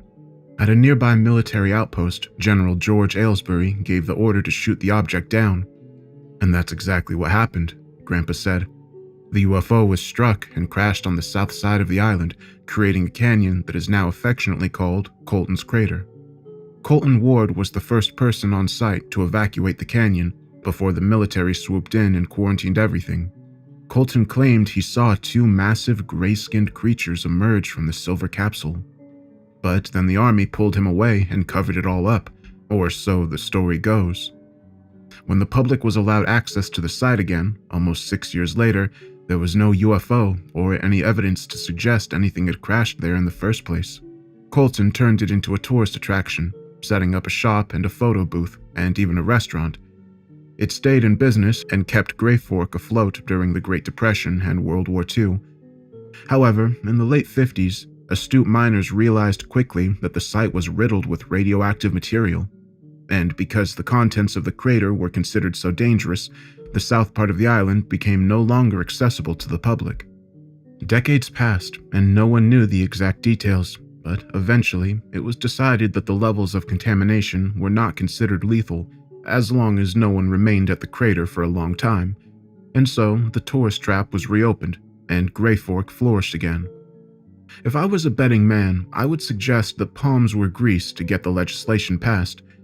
I've only been around a short 35 years, but I know that money makes the world work. And I also knew that the radioactivity at Colton's Crater had claimed many lives, my father's included. 11 years ago, I saw my mother waste every dime she had trying to prove that his work at the site caused his death. It was for this reason I swore I had to leave and never look back. I couldn't let Dad's death consume me like it had her. Now, 10 years later, another death connected to that damn canyon. This time, I couldn't just turn a blind eye. I checked my schedule and confirmed I had the time to take off for the funeral. Then I booked a ferry to get to Grey Fork. I didn't pack a lot because I wasn't planning to stay for long. I figured a day or two would sort things out, and maybe I could leave before anyone realized I was even there. I guess that was a fantasy, because on the ferry, I had the misfortune to run into an old friend. Philip West, former linebacker for the Grey Fork Guardians, was also coming to the island for the funeral. Never thought I'd see you here, Pete. I thought you were gone for good. It's personal. Macy and I were best friends, I said as I looked toward the foggy shores of the small island. It looked so desolate. Is that what she told you? Philip said with a mild laugh. Then he showed me a letter that he got from Macy. It was identical to the one I'd received. I took it, trying not to feel surprised, and then looked toward the shore again. Had Macy tricked me to get back on this miserable rock? If that was the case, my stay might be even shorter than I expected. I thought sourly as I passed Philip the note back. When I got it in the mail, I found the whole thing quite odd. I haven't spoken to her in years. I left Grey Fork to have a better life. And I've had that good life.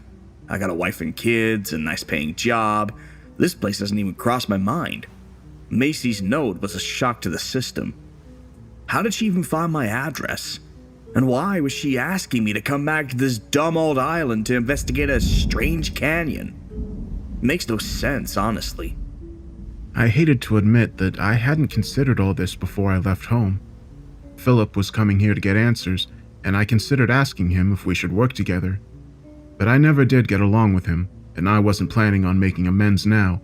So I kept my mouth shut as the boat approached the docks, and the air horn announced we were free to leave.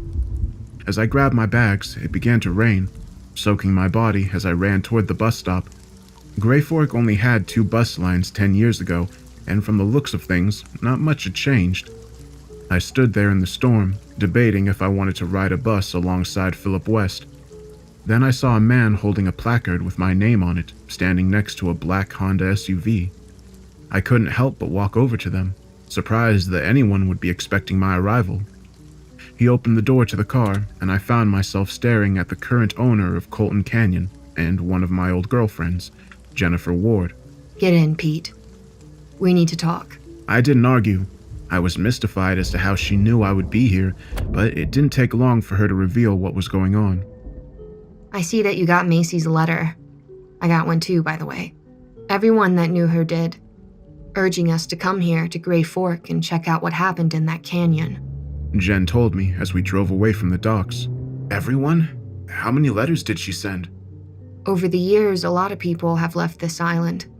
I think if I'm counting you, I have found 6 people so far that came back because Macy wrote them a suicide note and begged them to come home. I said nothing as the storm got worse and we drove towards the old bed and breakfast her family ran. Jen told me that she had a room for me and anyone else that had a note from Macy. I'm determined to learn the truth about my family's old stomping grounds. Old? Do you mean the Wards don't have control of the canyon anymore? I asked as we pulled to the side of a building and Jen offered me an umbrella. My father lost it in a gambling ring 2 years ago. Damn fool. This place was keeping us from going bankrupt. Now the new managers let me stay on as a housekeeper until the debt my father paid is gone. But that isn't your problem, Peter. Just get some rest. We'll talk tomorrow, and maybe all of us can get to the bottom of this. As I went upstairs to try and relax from my long trip, my mind kept spinning about the strange notes Macy sent. When I first saw it, I had assumed it was a personal plea to make me come to the island and solve the mystery of the canyon. But now, I was beginning to realize that I wasn't as close to her as I thought. Why had she brought so many of her old friends here, and how did it connect to the canyon that the Wards had used as a tourist trap for decades now? As I settled into my room, I looked out the window toward the south end of Gray Fork. The long, thin canyon stretched into complete darkness, like a wound that would never heal. Something strange was happening deep in its crevices, and I needed to figure out what. I didn't believe in extraterrestrial life, but I was convinced this was not a natural phenomenon happening here. Aliens or not, I would find the truth. If not for Macy, then for my own sanity. I told myself for years that Gray Fork was nothing but a bad memory that I needed to run away from. I told myself that my father's death was just his own fault, and that my leaving was for the best. I had to be right about this, or the last 10 years would be for nothing. The funeral home was located near the middle of the island, an old stone structure that probably dated back to colonial times. Jen promised we would talk after the services, but honestly, my mind was on seeing my family there at the church. I hadn't said anything to any of them about my return, so when my mom caught my attention across the pews, I knew that this trip was a mistake. I tried my best to get lost in the crowd, but Mom found me as soon as the service ended. You have some nerve showing up here. She shouted at me and pointed a finger straight in my face. She looked terrible and smelled of booze. Lower your voice, I told her as I saw the townspeople give us odd looks. I don't see why I should. You come here to your friend's funeral, but you didn't even bother to help bury your own father. Can we go somewhere to talk about this? I pulled her towards the entrance of the church. Philip had heard our exchange and thought he was going to be a gallant knight. Mrs. Thorne, is Pete bothering you? Stay out of this, I told him. There were words exchanged that I can't repeat. Then he hit me. My mother stopped the fight from getting worse and told me to come to her house. I had a bloody, broken nose to mend, so I didn't argue. When we got there, she nursed my wound with weary, drunken eyes, seemingly lost between joy and anger to see me again. You shouldn't have come back here. I'm starting to realize that, I told her as I took an ice pack to my throbbing head. I told her about the note Macy had sent and the ones others had received. Her face went pale when I mentioned the canyon. You can't go down there. There's evil in that place. You killed your father. I wasn't sure I believed her, but I urged her to tell me what had happened 10 years ago. As much as she didn't want to, I convinced her I wouldn't go to the crash site if she told me. It was a bad winter. Your dad had just lost a job with the lumber company over on the west side of the island. And even though he'd been almost 20 years, it meant nothing to them. Times were tough. The money on Gray Fork was drying up. And the only business that seemed to have stood the test of time was that damn canyon. Howard Ward still owned it back then, and he gladly let your dad come aboard as a supervisor. They needed people willing to take groups deeper into the canyons. Thrill seekers. Everyone was trying to prove that the aliens were there. Bunch of nonsense. I thought, and, well, your dad felt the same.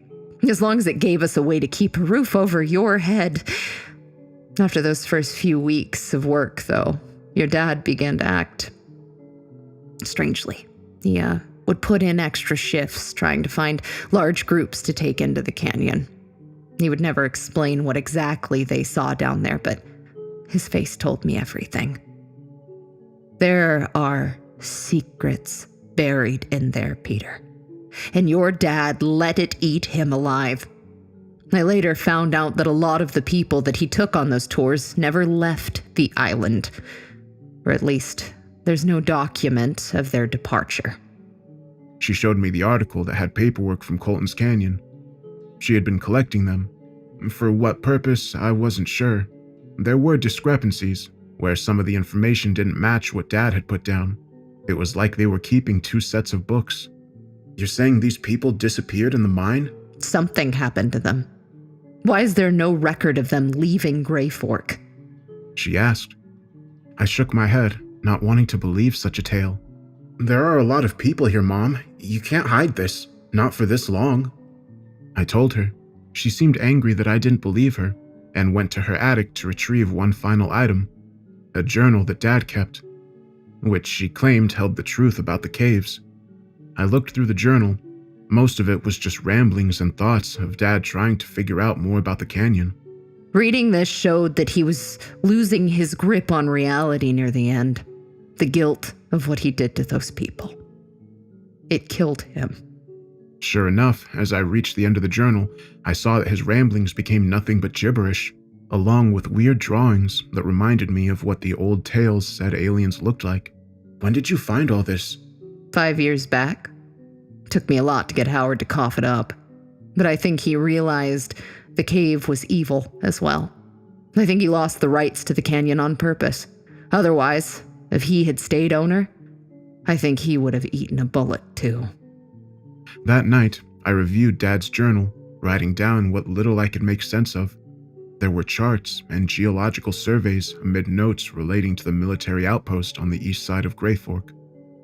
From what I was reading, Howard Ward had an arrangement with the military to maintain the site and continue the tours despite the dangers of radiation.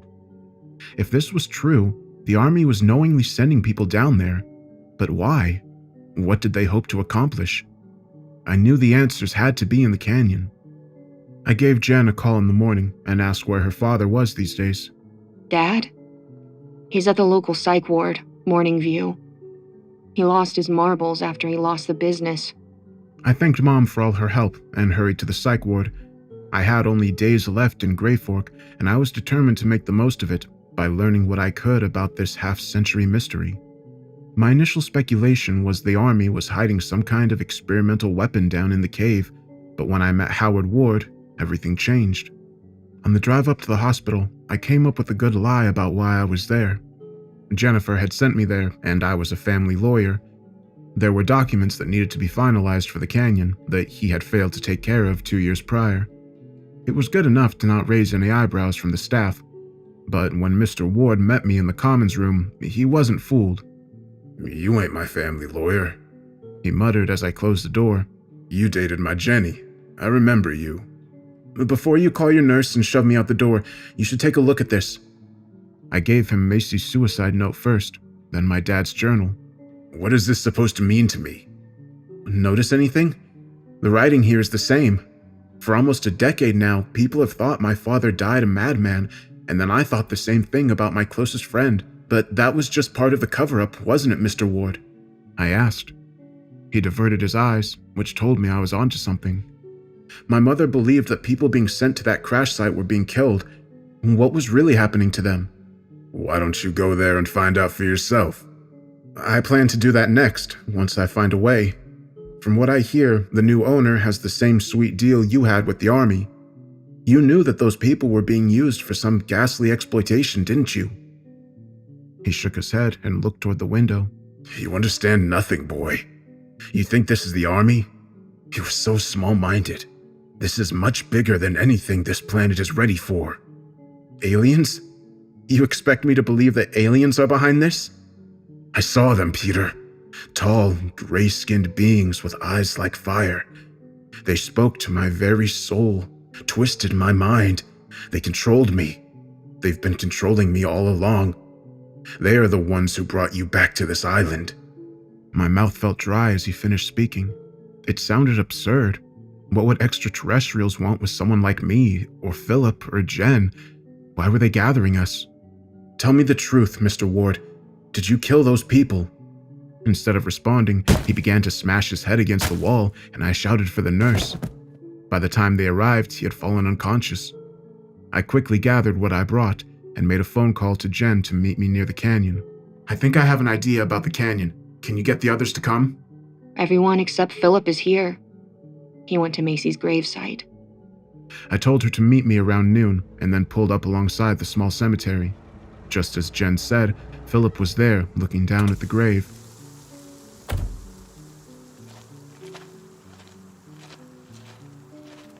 What do you want, Pete?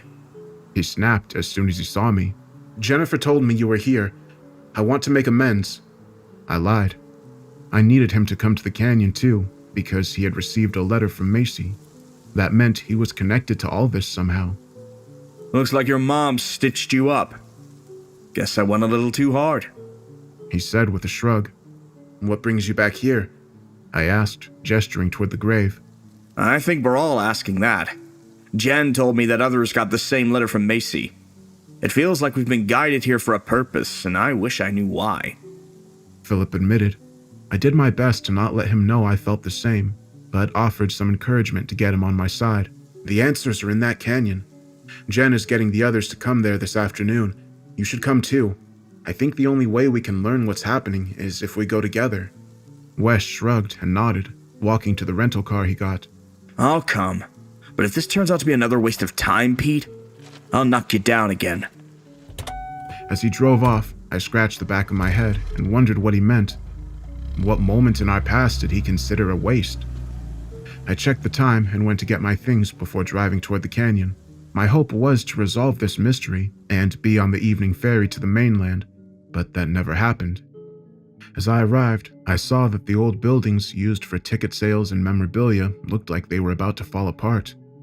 The new owner must not be trying to keep it looking fresh, I realized. I saw everyone gathered next to the building.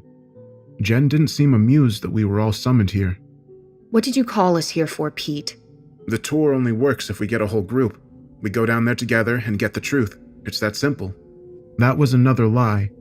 I didn't want to admit it, but ever since I arrived, I had been telling such lies to the people closest to me. I wanted to know what this canyon was hiding, and I was willing to do whatever it took to find out, even if it meant that these people might get hurt in the process. I didn't know for sure we would be safe, but I had to keep pushing forward. The tour guide was an older gentleman, probably not connected to the new owner at all. Much like my father, this was just another clueless local trying to make ends meet. They asked us all for our driver's licenses. They seemed happy to see that all of us were locals. I hadn't really checked to make sure about that, but I found the information odd. So many people have tried to leave Greyfork over the years, and now something has drawn us back. Howard Ward believed it was extraterrestrial in origin. My mother believed it had something to do with the government. I wasn't sure what to think anymore, as we all boarded a cart and our guide took us into the canyon. Despite the fact that it was a clear day, once we were deep enough, the rock walls prevented any light from shining down here. It occurred to me that even though this place had such an impact on my life, this was my first time coming here. Maybe I always knew it was trouble, I thought. As we drove, the guide mumbled the same old legend that all of us had heard before. Of course, they didn't mention the radiation poisoning that nearly closed this place down for good, but I decided to push my luck and ask, "Are people still getting sick? Is it really safe to come down here? Why did they close this place for so long?" The guide gave me a cold stare as we got toward the deeper parts of the cave, apparently not expecting someone to know about that part of the story. This place has never done anything like that. It's just bogus rumors. It heals people. You'll see soon enough." He parked the car and urged us all to follow deeper. The path led underground. All of us were silent as we walked into the cave, and I asked Jen if she had ever come here before. My dad said I couldn't. He said he didn't want me to wind up like the people he sent down here. That made my stomach do flips as I asked the others the same thing, and I soon learned none of us had ever been in this canyon before. But all of us grew up here. We knew about this place. So why did we never come? I asked aloud. As if to answer my question, the guide punched a key code into a door in front of us and told us all to enter a very dark, cold room. But I saw something glowing inside. Mesmerized by it, I walked into the room and stared up at what looked like a glowing green stone. It had to be at least the size of a small car. It had markings all across its exterior, but none of them resembled any human language I understood. I couldn't help but feel my heart skip a beat. So it really was aliens this whole time? I asked in amazement. The guide laughed and remarked, "This is just a meteorite, nothing special here, but I'm not surprised you've heard the rumors about the aliens. It's kind of our spill to sell tickets." What are these markings then?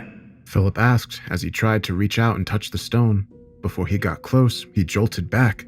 Feels like the damn thing is on fire. "Beats me if I know. I just work here," the guide said, and encouraged everyone to take as many pictures as we wanted. "You'll see your equipment doesn't work down here anyway.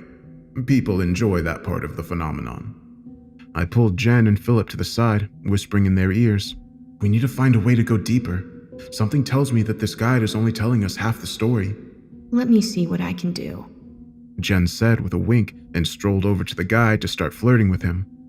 I was amazed at how she was able to trick him. It was like flipping a switch. "How much time do we have?" As much as we want, I guess. That old dude didn't know anything, and I'm starting to think there's nothing here. I suggested we needed to check the rest of the cave and make sure there weren't any secret passageways. This couldn't possibly be all that was hidden here, I thought as we spread out to the crevices of the room. As we looked around, I noticed other markings that matched the glowing stone near the base of the floor. The entire room, as a matter of fact, seemed to be somehow connected in some way. It made me wonder if, when the guide brought us inside, if we had stepped inside something. There's something here, Jen said, pointing near some kind of pedestal. It was large enough for her to stand on. As we cleared away other debris, I realized there were more similar items on the floor. Each resembled a standing circle that was big enough to remain perfectly still on. As Jen stepped onto one of them, the stone sunk into the floor and gave off a glow just like the central orb. There are enough pedestals here that all of us could stand on them. In fact, I think it's the exact number of people in this room, Philip commented.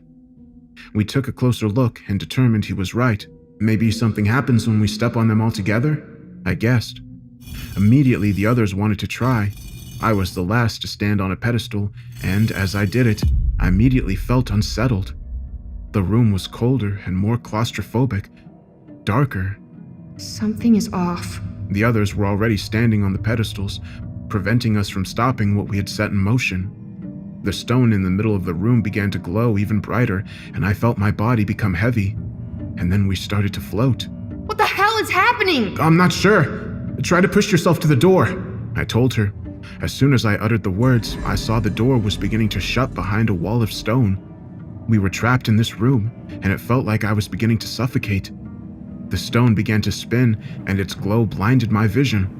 I could feel my skin begin to blister and burn, cracking across my arms and turning my pigment a dull gray. Just as suddenly as it had begun, we fell back down to the ground, all of us gasping for breath and feeling the need to throw up. What the hell just happened? None of us had an answer. I noticed the stone was still spinning. I don't think we are out of the woods just yet. Near where the door had been, I heard voices and saw people that looked like miners entering the cave. My arms felt too heavy to lift, but I tried to get their attention. One of them raised a gun to Philip and ordered him to stand down. I soon realized these were army officers, likely coming to investigate what had happened. I raised my hands over my head, my vision adjusting to the room. That was when I saw Jennifer. Her body was dull and devoid of color, her skin cracked and brittle like rocks. I looked down at my own body and realized the same thing had happened to me. Something in the room had transformed us.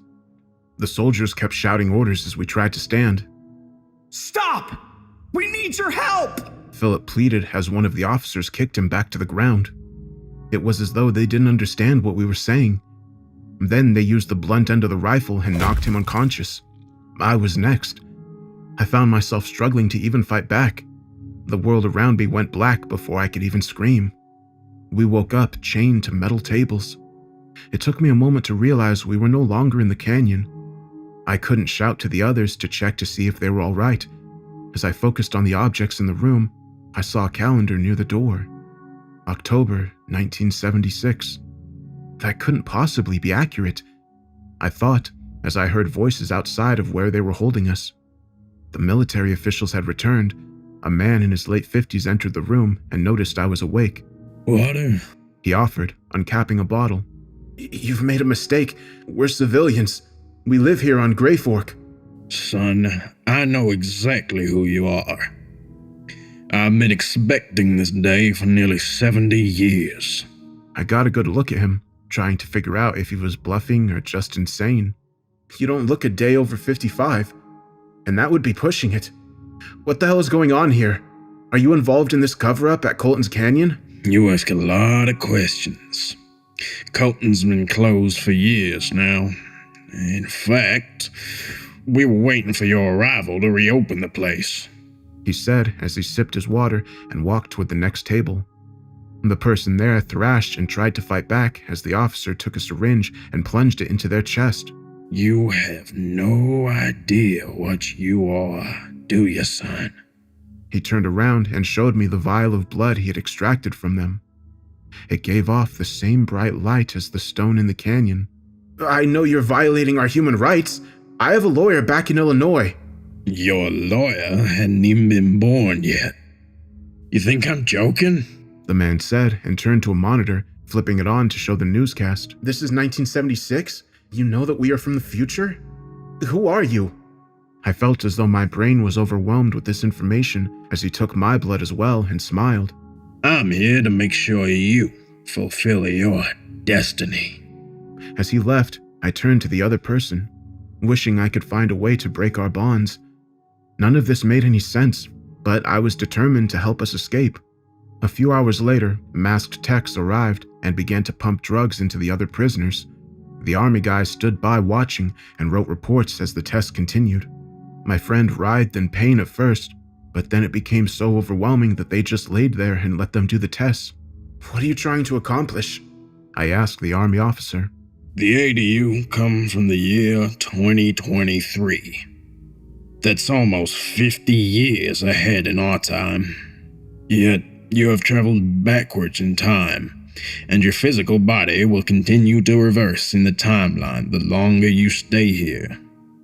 Such an ability is remarkable and worth studying. It could easily help the entire human race to fight old age. So we're just guinea pigs? 70 years ago, you appeared in the canyon like a fire descending from heaven. You nearly lost all sense of humanity, but after we procured your corpses from the UFO, we discovered the truth. Despite your alien exterior, your cellular structure was still human. We have been studying it ever since. I'm living proof that the treatment can work. I should be dead by now, but your blood has kept me alive. As he finished the sentence, he used the vial of blood on himself, smiling mercilessly as we were poked and prodded. So yeah, you will be my test subjects for as long as possible. It's for the betterment of mankind, you know? Something deep inside me became so angry, I started to feel like I did in the cave, my skin blistering and burning. I felt a surge through my limbs as they broke free from the bonds. The tech nearby tried to sedate me, but I subdued them and tried to free the other man alongside me. We need to find the others, I said, my body feeling light as a feather as I searched the outer hallway. The nearby rooms had our friends in them, and as I started to use my newfound strength to force the doors open, I found that some of them hardly even looked human anymore. I stepped into the next experiment chamber where Philip was thrashing around on the floor like an animal. His body was elongated like a snake. His skin stretched beyond measure, and his eyes bulged as he struggled to breathe. I realized in that horrible moment where the stories of the gray aliens were coming from. They were turning people just like us into these monsters. I realized as Philip tried to reach out in desperation toward me. I knew I couldn't help him. I sealed the door shut and told the others to make sure we didn't open it. We're running out of time. We need to find a way out of here, Jennifer said as she joined us.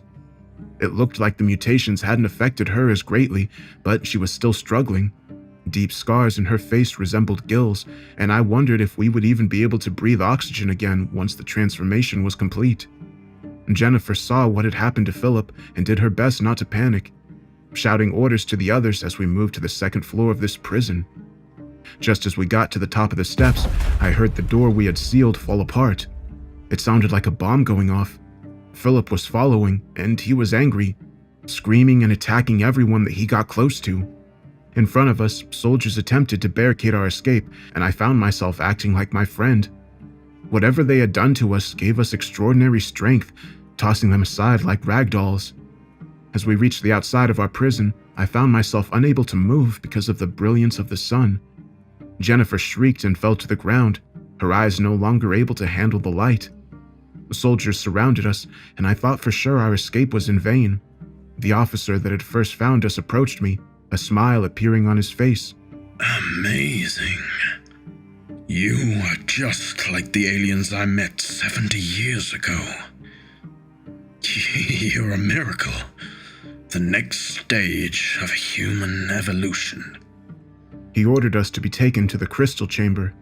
Despite our effort to fight back, we were escorted into a boat and soon found ourselves transported to Grey Fork, to the canyon. I wondered if I was going insane, and if I wasn't, how long until I would be. I watched the waves of the lake crash against the boat. As we reached the canyon, the soldiers led us through a different passageway. This one was littered with corpses, gray-skinned aliens that looked like they'd become part of the cave wall. Except I understood how these creatures were once human like us, taken from our present, brought here to this cruel place to be experimented on. We've been manipulated since the start, I thought as we were forced into the crystal room again. Despite the fact that we were missing Philip, our bodies began to experience the same symptoms as before. I prayed for unconsciousness. The room around us began to glow and shimmer, and we were again hurled into an unknown space. This one looked much different than before. The cave almost resembled a control room. I stumbled over to one of the monitors to get an idea of where we were, but the readings made no sense. If I was reading it correctly, we were flying above the surface of the Earth. An alarm blared near the crystal. Jennifer reached for it with her bony hands and activated a communication device. Unidentified aircraft. This is General George Aylesbury. Stand down or be fired upon. No. God, no. I think they're going to shoot us down. My head was spinning, but I knew what was happening, even as the monitors told us missiles were firing upon us. We had been thrust into the distant past when the UFO first crashed on Grey Fork. Except we were the ones piloting the ship that was about to crash. The ship began to go up in flames as the missile struck us, and I held on to whatever I could. The massive metallic ship hurtling towards the surface. Rocks and glass and debris crashed all around us as we hit. The merciful darkness my only comfort as I became pinned under the rubble. I am not sure how long I stayed there. When I heard voices approach, I saw army officers shooting at my friends, killing them without even realizing they were hurting their fellow man. I found the strength to shout to them, and the officers hesitated when my voice sounded human. They instead stunned me and removed me from the rubble, dragging me to a transport that would take me away from the canyon. As I left the control room that was now buried in the cave, I apologized to Jennifer, hearing her ragged voice beg for death as I was taken away. Approximately 30 minutes later, I was in chains before the same man I had seen in the 70s, except he looked slightly younger. You speak our language? He asked, as several of his doctors took samples of my blood. I'm from the future. I am human, like you, I told him weakly. A human? No, that's not possible. Such a wild claim would require evidence.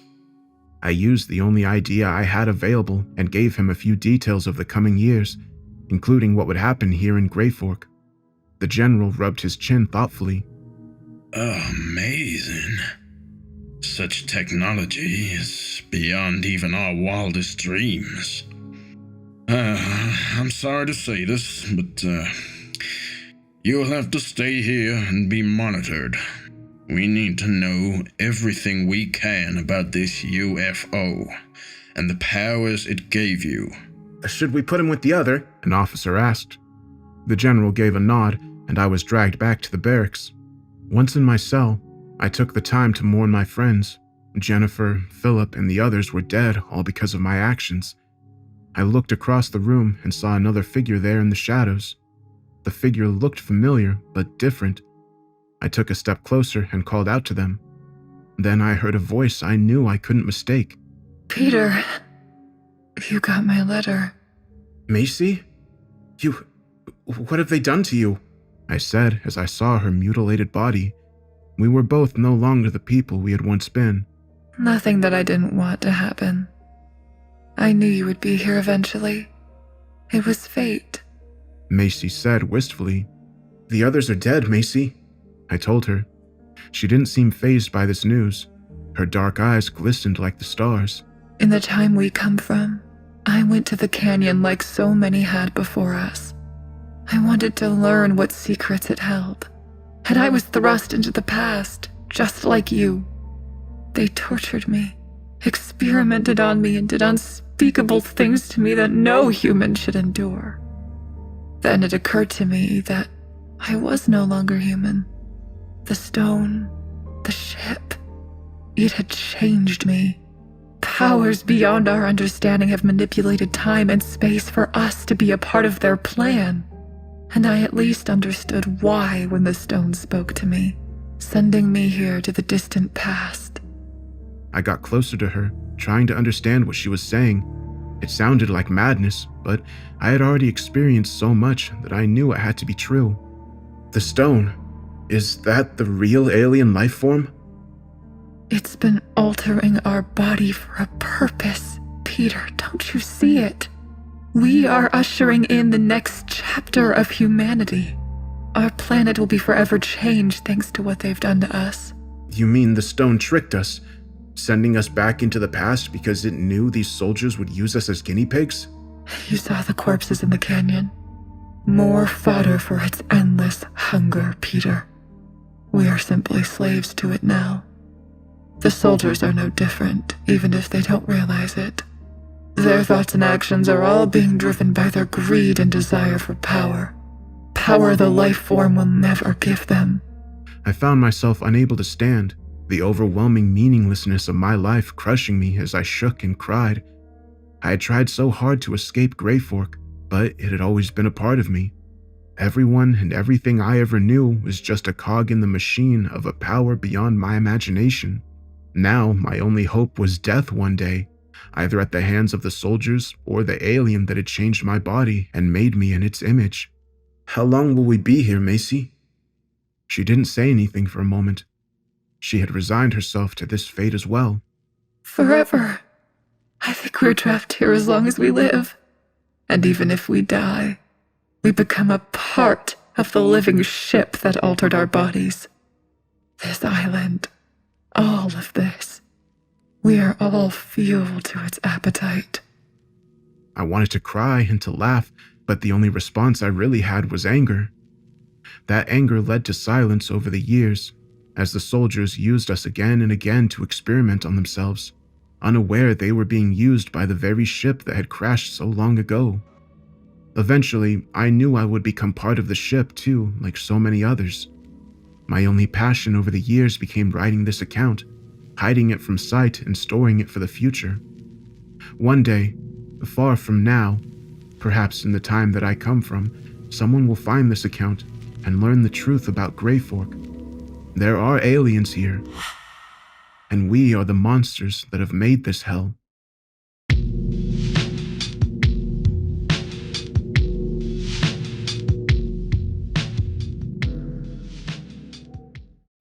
In 1910, the United States military discovered an extra-dimensional rift in the California desert. At the time, they didn't understand what it was, and naturally, launched expeditions. Few of the explorers survived. Those that did returned as violent men incapable of speech. Each one attacked fellow servicemen and doctors before dying. Dying is perhaps too kind of a word. Their tissues lost structural integrity, leaving these men boneless, grotesque parodies of humanity. Autopsies showed that none of the men had skeletal structures. Rather than bone, they had a rough formation of what turned out to be calcified fungus. When inhaled, this fungus turned formerly brilliant men into mute, violent husks who quickly died. Autopsies once again showed a hardened fungal structure in place of the human skeleton. In 1914, a being of unknown origin peered out of the now heavily guarded rift. We weren't able to stop it. Not only was it utterly immune to human weaponry, the sight of it caused strokes, heart attacks, and in some cases, spontaneous physical mutations in the guards. Fortunately, it didn't stay long. Unfortunately, it returned several times to peek out into our world. Each time had devastating consequences. I don't know how or why the government came to this conclusion, but the document I accessed states that the intruder was a young being that was effectively peeking through a keyhole. When other, greater beings discovered the rift, humanity would be in dire danger. Over the next 4 years, military physicists conducted rounds of experiments with the intent of closing the rift. Instead, they tore another hole into our dimension in 1923. Pretend the walls that separate dimensions are reinforced steel. For about 30 seconds, this physicist transformed the steel wall into a mesh screen, permeable, unsecured, and easily destroyed. Something burst through the screen, an electric tornado covered in stars. The moment it broke through the screen, the rules of our reality forced the being a physical body. Beautiful and hideous at once, the creature somehow defied natural laws while still being beholden to them. It shrank to the size of a rat and grew to the size of an elephant in the span of 5 seconds. It bled white fire and vomited diamonds, but was allergic to milk and silver. Its sweat left verdant greenery in its wake, even on steel walls. Its waste consisted of a fungus that dissolved and replaced the internal structures of a living host, converting mammals to sentient puppets that seemed to function as the eyes and ears of the being. Most spectacularly of all, it physically manipulated the universe. One early account tells of a handler who entered the being's compound and promptly had a stroke, which was not unusual. Early on, the being exerted a range of effects on personnel, ranging from clairvoyance to abrupt physical mutation to injury such as heart attack and stroke. Surveillance footage shows the handler drifting between infancy and old age like a sped-up film. Suddenly, the handler screams, "They've already come! This is what will come! This is what has come!" The air behind the handler ripples into a morass of glimmering darkness. Something emerges from it, something bright and starry, hideously beautiful in the way of gods and angels. Those of us who have seen this footage catch only a glimpse of this divine monstrosity before the image cuts to strange, sparkling black. According to the timestamp, it resumes precisely 14 seconds later. All that remains of the handler is a raw, human-shaped pile of bone viscera. Behind him, the being grapples with the glimmering dark slit, pulling it closed the way we might close a pair of curtains. The being succeeds, then collapses beside the handler's remains and grieves. The grieving proved that the being bonded closely with its captors. Though highly intelligent, in fact, immeasurably intelligent by human standards, it bonded to people in a manner similar to that of companion animals.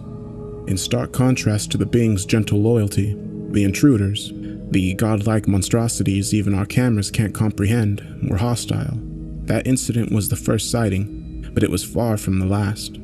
From that day forward, the monsters, eventually codenamed Sed, attempted to cross into our world on a frequent basis.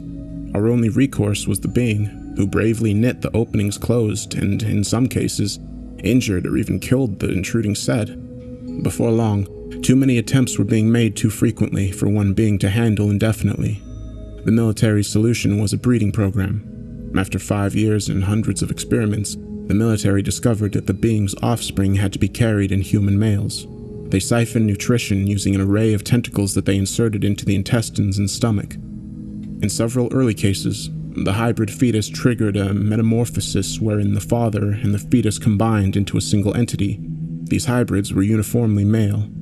While they inherited most of the being's more interesting properties, none could knit the universe together.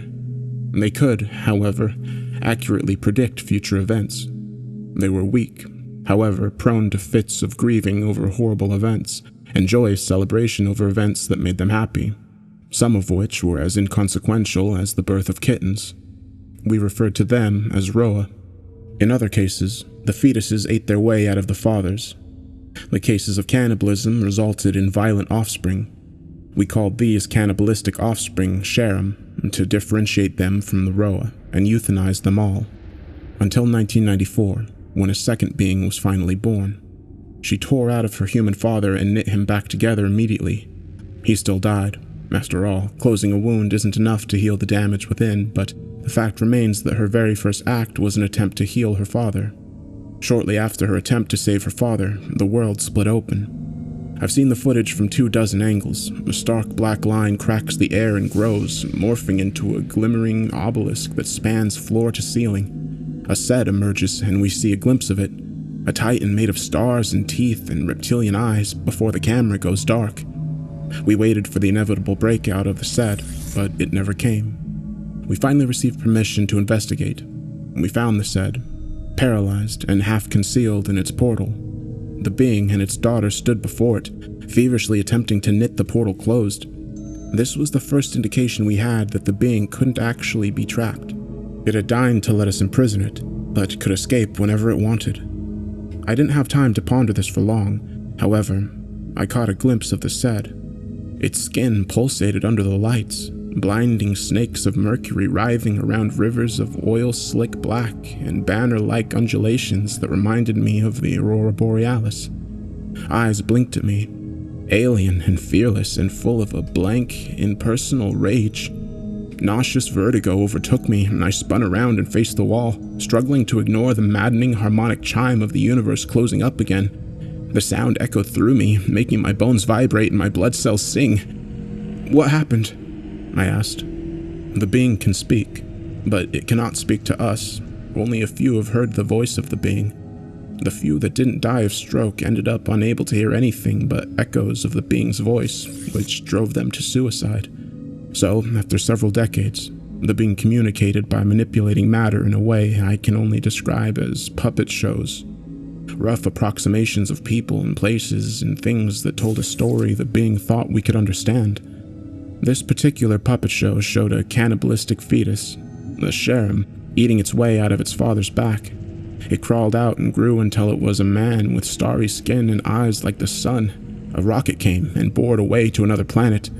It looked up, roaring as the air around it shuddered and exploded into 1,000 glimmering holes. SEDs flooded from these holes. The starry man killed them, rending these incomprehensible gods limb from limb. Then he fell to his knees and consumed them all. The image evaporated into smoke, which writhed until it formed the first written message ever delivered by the being. Sharam killed the SED, but you kill the Sharam. The SED shuddered and its mouth opened. A hallucinatory, multicolored darkness flooded from its jaws and spilled through the room like a tsunami. I found myself hurtling through the darkness like a scrap of paper in a riptide. Like paper in water, I was dissolving. I could feel it, my bones rubberizing and my tissue stretching thin, pulling apart into thin, inconsequential tatters. Then hands plunged into my ruined form, warm and small and terribly painful. The next thing I knew, I was on my back in the birthing chamber. That pain intensified, overtaking all of my senses.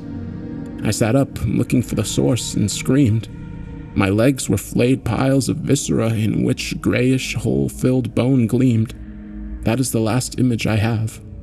My bare bones coated in gore, before waking in a hospital. I'll be honest, I didn't expect to wake up. The kind of knowledge with which I've been entrusted exacts a terrible price. I wasn't entirely wrong. They only kept me alive because the being had bonded so closely to me, and they felt like I might be able to coax it back to US territory. You see, after rescuing me and knitting the rift, the being and its daughter, who researchers named Shara, fled. Remember, we weren't exactly capable of imprisoning the being, It just allowed us to do it out of its boundless, incomprehensible devotion to its handlers. We don't know why it fled, although researchers believe it's because the being somehow realized we were killing the Sharam. Perhaps the being had parental feelings towards them. Perhaps it was simply heartbroken that we were slaughtering our own protectors. It doesn't matter. What matters is that the being left us. It came back 2 years later without Ashera and immediately asked for me. I was brought in. Military specialists told me to obtain the following information: what the said were and how to stop them. If I failed, I would be killed. I expected to die. Hundreds of personnel over several decades had failed to extract this information from the being. Why would I be the one to succeed? Even though I was terrified, my reunion with the being was strangely wonderful. It grieved over my injuries and our sustained separation, and then lay at my side. We luxuriated in each other's presence for many hours. Then, smoky tendrils shimmered into being and formed the words: "The said finally understand they cannot open your earth while my children live. Instead, they will open your sky." Where do they come from? I asked. What are they? You will not understand. I believed this, but understanding wasn't my prerogative. Survival was. Tell me anyway. The being hid its face and began to tremble. You will hate me. I could never hate you. I did not come to love you. I am not meant to love you. I only love you because your reality makes it so. What do you mean? I asked. They are the rest of me. The being was right. I didn't understand. Neither did anyone else. No one ever would. The being never communicated again. In December 2015, U.S. intelligence confirmed that Ashera was at a secure compound in Russia's far north. Russia quickly developed its own, rather more successful, breeding program. They keep Sharam but euthanize Roa. Funny how that worked out. 6 weeks ago, the Roa all broke into hysteria. They wept and screamed for hours, throwing themselves against walls. Several perished. Finally, we obtained the information that was distressing them so. We have opened the stars. The next day, a Sed attacked a Russian nursery full of Sharam. As the being predicted, it came from the sky, from outer space. The being immediately portaled to the Sharam and fought to the death. Its sacrifice was not in vain. It immobilized the Sed long enough for the Sharam to eat and kill it. The being quickly decomposed into a small mountain of flowers and fungus. Over the following days, Roa became even more hysterical, throwing a sustained fit of maddened despair centered around one piece of information. We are one. We have come. We are one. We have come. The Roa then killed each other. They suffocated and strangled and beat one another to death in a course of 2 minutes. According to our intelligence, all of the Russian Sharam died last week following an episode of mass psychosis. Autopsies revealed that all of their skeletons had been replaced with a hardened, calcified fungus. The people who performed the autopsy died in similar circumstances, mindlessly violent, with fungus in place of bones. As of yesterday, the Russian compound appears abandoned, a dark fungal mass choked with flowers, a curiously beautiful blight on the Siberian tundra. We found Ashera. She is prepared to die for us. She's half human after all. This is her world. She'll close rifts on Earth and in space until it kills her. She doesn't know what the being truly was. No one does. If it was meant to be our enemy, why did it give us Sharam to kill it, Roa to reveal it, and Ashera to save us? No one even knows what the Set are. We only know that they are opening our skies. Contrary to released information, the government's been in space for quite a long time. Naturally, we're launching attacks against the Set. Without Sharam, I don't think we have a chance, but Ashera is willing to try. The government is willing to send her into space to close the rifts, and it's willing to put soldiers in spacecraft to bomb the Set to death. It sounds ridiculous, putting a demigod on a rocket ship. The worst part is, even if it works, there's nothing to do about the fungus. The being was right. I don't understand. I don't think anybody ever will.